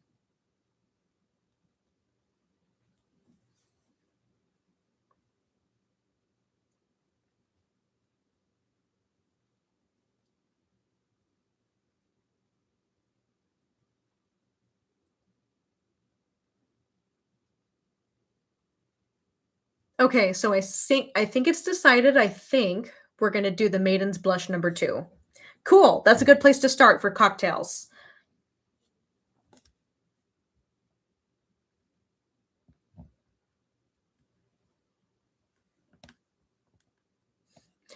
I just scarred my son by watching The Lion King with him. Oh no. Oh, that's so sad. All right, I will be back in just a second. I'm gonna make my Maiden's Blush number 2.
Okay, I'm back. So this is my Maiden's Blush number 2, and I did something a little different to it this time. I added 2 dashes of Peychaud's bitters to see how that would affect the flavor maybe.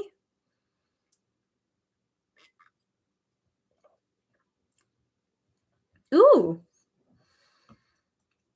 Yeah, the Peychaud's bitters actually makes the absinthe flavors stand out just a little bit more from the pomegranate liqueur, which I really like. Has anyone had the lavender cocktail Storming Morning? Ooh, I really like the name of it, and um, I'll have to know more.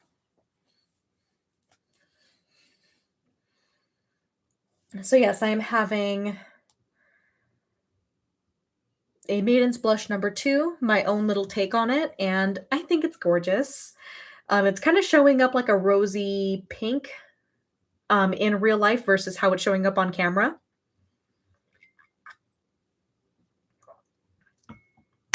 But I think it's lovely. And as a matter of fact, this is going to be the signature cocktail at the next show that I'm going to be producing this summer, which is going to be on August 22nd at the Rabbit Box. And hello, Marietta. Thank you so much for being here. Appreciate it. Haven't seen you in a hot minute. Yeah, so we're just doing a thing for National Absinthe Day. So Rathman crème de verlet, Saint Germain, lime juice, and champagne. Okay. I'll be honest, I've never used anything with crème de verlet, so I'd be intrigued. It sounds wonderful.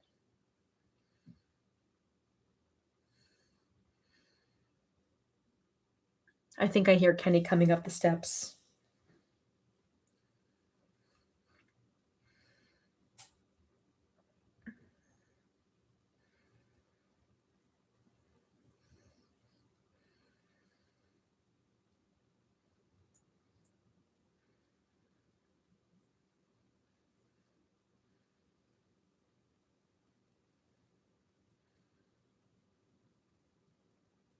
Okay, maybe that wasn't Kenny.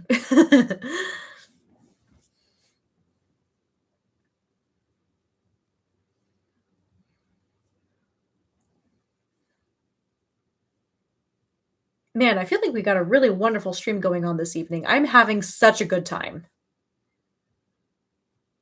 It was Bigfoot. Okay, maybe I heard Kenny get in just now.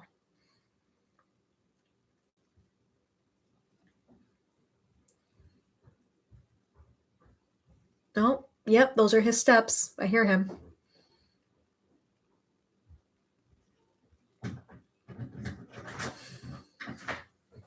Hi, Mr. Averett. Hello, wifey. Wow. Hi. Hello. So, collectively chanting, Kenny, Kenny, Kenny. It's me, Kenny. Mencken Bro asked me, what have I been reading these days? I am currently getting through the last of my Darling Dreadful Thing. And I've really been enjoying it. Like I said, I'm in the last 150 pages. And Marietta says, I have to thank you for being such a good guide to quality absinthe. My girlfriend has, of her own accord, become hooked, and I'm proud to give her good advice on beginner absinthe. That is so sweet, Marietta. Thank you so much. It's been good seeing you. I have to head off to class. Good night, everyone. Thank you, Ricardo, for joining us. I appreciate you being here. We really, really appreciate it. So hope you have a lovely night and happy Absinthe Day. Hey, Kenny, you want to know a fun fact? What? Apparently, when cats want to be with you in the bathroom, it's because they're trying to protect you from predators. That makes sense. You're very vulnerable, you know? Yep. Where do we get jade now? So in Europe, it's a lot easier to get jade where you guys are, but in the US, it is a little harder. I can't hear you. What? Oh, sorry, I was talking on the stream. Oh, you're trying to stream. Okay. Yeah. So jade comes from France. You can go from there. It's made in the Combier distillery in Saumur. And then Chris Rivers says, Happy Absinthe Day from Connecticut. Thank you so much. Happy Absinthe Day to you too. Very happy to be here. So yeah, Kenny's home. And who do I order from? I used to order from Alandia because none of the liquor stores that I go to carried it. But, well, I guess you guys could order from Alandia. So be my guest. Alandia World of Absinthe. They are based in Germany.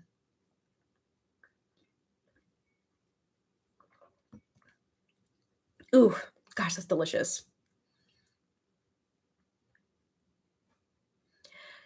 So, Mr. Averett, how hungry are you? Oh, I'm pretty hungry, but you can keep your stream going a little longer if you want. I'll have a snack or two. Okay. If the vibes are vibing, I don't want to get in the way. That's true. The vibes are indeed vibing.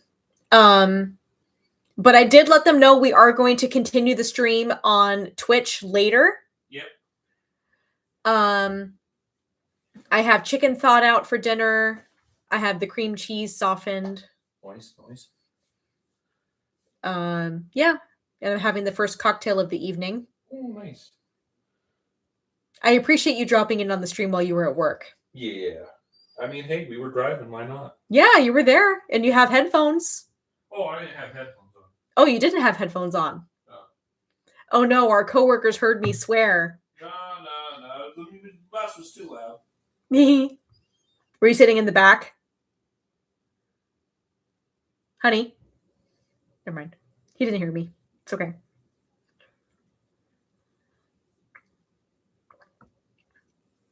Yeah, so Marietta, I can't order from Alandia anymore because I'm based in the US and they are specifically not shipping absinthe product to the US anymore. But you can still order from Alandia because they are not limiting exports to other European countries. Are you feeling absinthe-minded yet? A little, but I'm having a good time. And, I'll be able to make dinner in a little bit. I want to finish this drink first before I end the stream. We've been streaming for almost 2 hours now. But hey, we've been having a really good time. Also, I heard the baby girl meow. Oh, yeah. Meowing up a storm.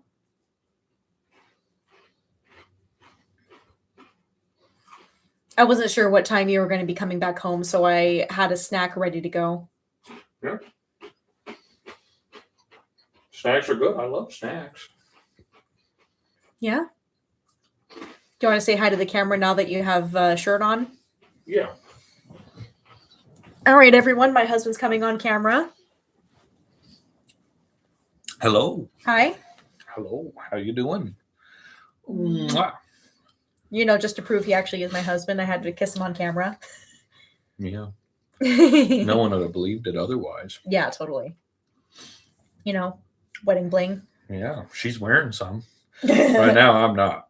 Yeah, he doesn't wear his wedding ring at work. It's because it rips up my gloves. Which is fair. It's a big ring. That's understandable. Yeah. And also, one of my other viewers from Sweden wanted to say hi to you specifically. Oh. But he's already gone to bed. Oh. But he told me to tell you hi. Okay. Well, I've been told hi then, I guess. Mm-hmm. Yeah. Anything you'd like to say about National Absinthe Day today? Okay. It's National Absinthe Day. Good for you guys. I know you would love it. I could take it or leave it. But take it or leave it. But, what can I say? I'm not much drinker anymore anyway. It's not good for my gut, so. Yeah, Kenny has a non-alcoholic fatty liver. Yeah. Yeah, no, I take a medication that messes with my liver, and so now I just don't drink much alcohol. I do on occasion, but not very much because it's not that I've had full blown fatty liver disease, but I've got the beginning of it. So it's just better to not play with it. Yeah, when I'm ready to make the cocktail that has the Kahlua in it, the new one, I'll have you try it, and if you like it, I'll make you one. Hi, Precious. Still is saying something. Join up, read Goothy's Faust while drinking absinthe. Ooh, nice. Ooh, I haven't read that in years. Would you ever combine an absinthe with opera, singing out of a giant glass? Nope. Oh, hi, girl. The girl's here. She's like, now the dad's in here. I should come say hello to everybody. A little loud purr. Yeah, she has a very loud purr.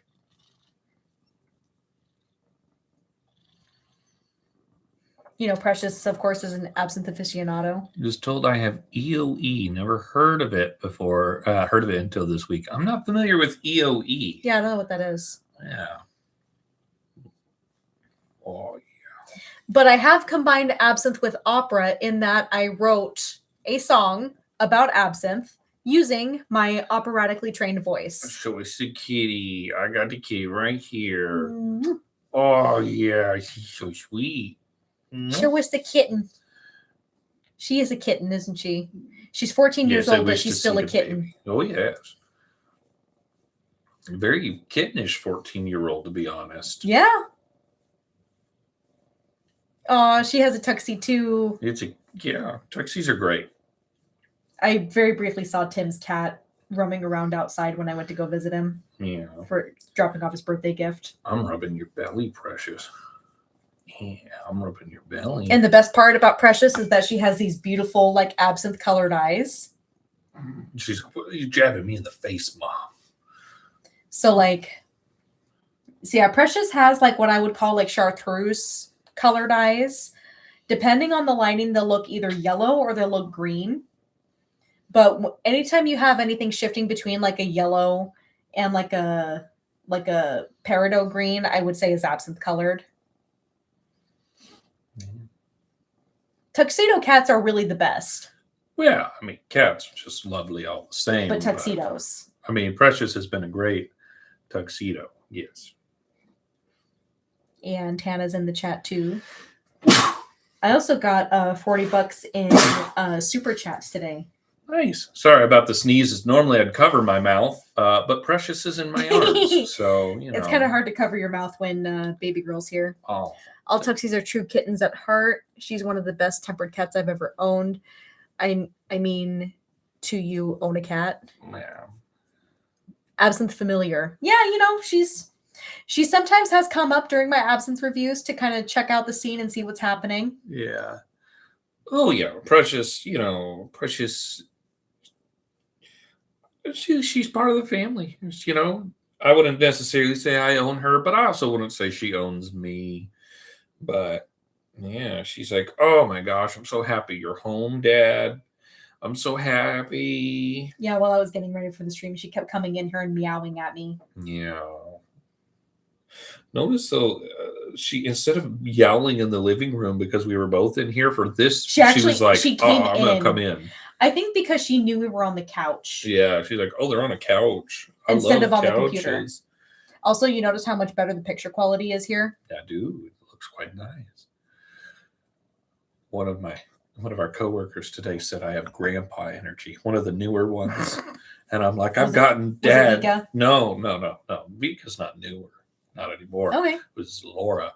She's like, you have grandpa energy. I'm like, I've gotten dad energy before. My cat, when I was younger, was a tuxedo cat that lived to be 20 before it passed away. Nice. And then, ooh, Dr. Sledge is here. yes. So Dr. Sledge said, jumping in from Provo, about to head out for dinner. Happy Absinthe Day and many thanks for all the wonderful educational work you do. Thank you so much, Dr. Sledge. I really appreciate it. And also greetings from Precious for Absinthe Day because she's here. She had to make herself known. My tuxie's half rabbit too. She is the runt of the litter and has bunny legs in. So she does the hops when she runs. Oh. Precious tends to hop over sections of the couch in order to get to different sections to be on us. now my mom has a Norwegian forest cat, which is also a tuxedo cat, and it needs to be brushed and groomed a lot. Yeah. Precious Yeah. being a short hair, I mean, we'd still need to brush her, Much more but manageable. much more manageable. I am more a fan of the short hairs for that reason. Yeah, but when she gets brushed, oh my god, she is so soft, and also she loves getting brushed. Loves it. She loves it. Oh, you considering leaving? You're thinking about it, girl? And Marietta says, the Dr. Justin Sledge? Yes. well, I mean, they didn't say Justin, they just said Dr. Dr. Sledge. Gosh, Sledge. why are you putting words in their mouth? Well, I usually say Dr. Justin Sledge. I know you do, but they didn't. Wow, love. Oh, look at her little tail. Oh yeah, her club nub. Tail. Her club nub. Her kitten mittens. She got kitten mittens and a club tail. Also, Tim really liked his birthday gift. Oh, good. Mm-hmm. He's just like, oh my god, I love it. He knows how to summon entities. Yeah. Based on esoteric text from like long ago. Mm-hmm. And hello, HDTV. Lovely to see you. See a little crossover moment here. Oh, yeah. We used to seeing them for the Twitch streams. Yeah. You know? Which we will stream later, but yes, we will stream later to carry on the fun here. Yeah. But I do have to make dinner soon. Yeah, one of the drawbacks is I'll be gone a good portion of the weekend, so I won't be able to play the game on Twitch the whole time. Well, maybe I'll stream on Twitch. That's for true. Myself. You can, because you have horror games you can play on Twitch. Just not Resident Evil. Twitch. Yeah, we have to Twitch. Listen to her. Here, let's see if I can have you guys hear. She's rubbing her face on the microphone. That's so cute. She has a very loud purr. We currently are playing Resident Evil 9. It's been a lot of fun. Yeah. Kenny's been having a good time with it. Our coworker Connor was asking about it, and he didn't want spoilers, but he asked like how the gameplay was. Yeah. And when I told him that you were describing the combat as Resident Evil plus like Yakuza, only in certain sections. In certain sections. Leon. Yeah. He was just like, "Oh my god, that sounds great." Let's see here. Moggy isn't necessarily a breed, more of an affectionate term for a cat in the UK. Aww. And we play trivia, Mad Libs, and now bingo on my live streams, Sci-Fi Vision. I love bingo. I do love bingo. You also like trivia. I do love trivia as well. Sorry, one of Precious's hairs made it into my mouth somehow. Yeah, it's because we need to give her a brushing. It looks like. What do you think of Sphinx cats? A lot of people seem to have them, but they're expensive and kind of look like Gollum from Lord of the Rings. You're not wrong. The thing is that they are a ton of work. They're great for people who don't have or who have like fur allergies but still want a kitty. Yeah, but then you have to do things like pop their zits and make sure you're taking care of their skin. Pop their zits. You gotta put lotion on them, I think. Yeah, that's too much maintenance for me. I couldn't do it. You just like brushing. I like to brush my cat, but I don't want to sit here and lotion her, Oh, she almost has her animatronic head happening. She loves where I'm scratching her butt right now, but the problem is her claws are getting in my leg a little more for it. Yeah, she does that. She's like, oh, that's the good stuff. She's doing this thing that we call the animatronic head, which is where you scratch her just the right spot on her butt, and she'll move like a broken animatronic. She's just like moving her head like you. It's the funniest thing ever. Tana, I will send you a video of that later. It's so funny. Yeah. We don't understand why she does it. We've never seen any other cat do it. But one time we did catch her doing that while doing this thing with her tongue where she was like that while she was doing the animatronic head, and it was hilarious. Tana, haha, yes, please. Hell yeah. You're going to love it. It's adorable. I don't play computer games anymore. But I've seen people playing the new Resident Evil game, and the graphics look incredible. They are. Yeah. They absolutely are. Unless you're playing on the Switch too. I got to see a comparison video. They don't look very good. Oh, look at her. She's here. Mm-hmm. She's doing it. Oh my god, she's so adorable. Yeah, Tana's going to be coming to the concert on Sunday. Nice. And I actually helped her find an aria to sing for the May concert. Nice. Well, not really an aria, it's an art song, but still. It's Nuit d'étoiles, which I think is one you liked. I opened my French concert with that one. It's School Spirits Bingo based on the TV show. Season 3 finale is tonight. There's spooky prizes in Discord. Have from bingo later on. I am not familiar with either of those, but I mean, bingo's fun and trivia's fun. And yeah, I used to play a lot of trivia, but not so much anymore. Not so much anymore. There's one place near where we live that does trivia. We just need to commit to going when we have the time and energy. It's Tuesday nights, and usually we work when I work Wednesday mornings. Yeah. You get every other Wednesday off. I do. But, we're also trying to start up a Dungeons and Dragons campaign. Our coworker Beth is interested. Oh, Beth's interested. And now that so many people have been like, ooh, I want to play now, Vika's starting to change her mind. Well, maybe I do want to play. Vika wants to play now. Maybe. OMG D&D, said Tana. Big fan of Dungeons and Dragons. I've never played it. I've only created a character and did a test run with Kenny. She did fine during the test run. We just haven't kept up on it, and so we're just going to have to. I'm sticking with that character though for the campaign. Yes, we are. We're going to keep her character. Although Tana, if you're interested, maybe you can join. I don't know. Maybe I can introduce you as one of my singer friends. Mm-hmm. We just got to be careful we don't get too many people involved. Yes, there is such a thing as too many people. Yes, because eventually you run out of. Ooh, Tana space. had the happy crying emoji. Oh, yeah. I mean, the problem is sometimes you end up with I've played a campaign where we had 8 people that wanted to play, and eventually you just can't get anything done with 8 people. 5 is ideal. 5, 6 is pushing it. Mostly because the more people you get involved, the biggest obstacle for Dungeons and Dragons is no rule book, no monster, not even the roll of the die themselves. It's scheduling. And the more people you put in, the harder it is to schedule. And that's just the hardest part. It's the hardest part. All right. So what I'm going to do is I'm going to post a link to our Twitch channel so you guys can join in on our Twitch stream later. Tombs of Annihilation. Classic. I don't know what that is. It's a module for Dungeons and Dragons that's notoriously hard. Okay. Then I will never play it. That's probably true. Thanks. I say probably because I've never played it. So, All right. So I'm going to drop a link for our Twitch channel in the comments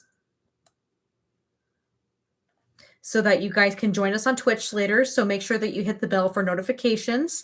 So yes, mainly when we are on Twitch, Kenny is the one playing games most of the time. The games that I'm really good at are Amnesia: The Dark Descent and Made of Scare. Mm-hmm. So Kenny is the one playing Resident Evil 9 Requiem. So yeah, definitely sign up for Twitch. Yes, my God.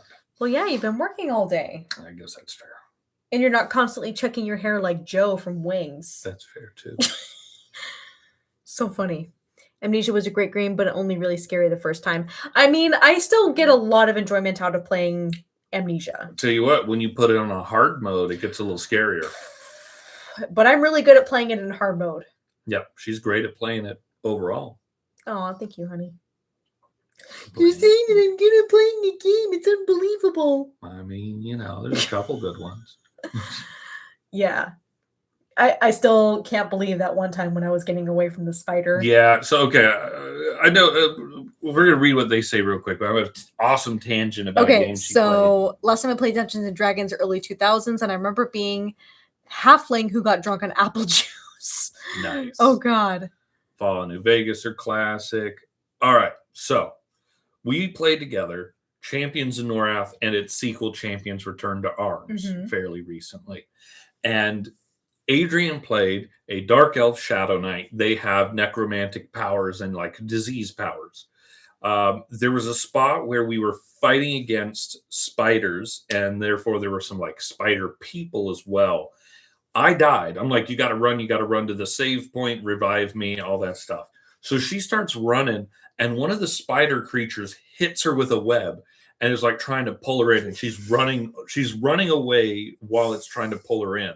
She then casts a spell that she had that would summon like corpses that were around. Bodies that we killed. Yeah. And so then the corpses got up, ran over, and managed to break the webbing so she could keep running. And I was like, oh my God, I wish that was something we caught on like a live or even just recording, because you do not really get awesome moments like that in Champions of Norath, because Champions of Norath is really just a hack and slash kind of game. Grant, this one was Champions Return to Arms because it had the Ray's Army spell that she used. Ray's Army is only in the sequel Champions Return to Arms. So that way you guys can't get at me in the comments. But Get in the comments. Get in the comments. But it was such a just fucking awesome moment. You were just like, oh my God, babe, that was so baller. Yeah. I thought that I was out of absinthe. I have a glass worth of Con Opal left. Yes, I'm so glad. And you know, it's Absinthe Week. It's not just National Absinthe Day. It's Absinthe Week. Well, that's what you're trying for, yeah. That's what the It's push better. is. It's That's better. the push. It's better. It's not there yet. You can't say it is. You got to make the push to make it that. Yeah. I still think it's really sweet that Andrea asked me about that before he made the video. Pushed it, yeah. And I think it's great for the overall absinthe community. Giant pixie named Bob in their campaign. Nice. 7 days to get drunk is better than one. That's true. Yeah. That's true. Especially on a spirit that's as awesome as absinthe. It's great. It doesn't make you sloppy drunk. That's my favorite part about it. Unless it's a Tonberry. Oh yeah, Kenny knows from personal experience about Tonberry shots. Oh, they're so good though. A Tonberry was my first experience with absinthe years before I met Adrian. Yeah. And it is 1 part sour apple pucker, 1 part Midori, 1 part absinthe, and a shot. And it's strong. It's strong. It's delicious. And I'm fine until like what's funny is New Year's Day. I was fine all of New Year's Eve, but New Year's Day, I was horribly, horribly sick. Yeah. But yeah.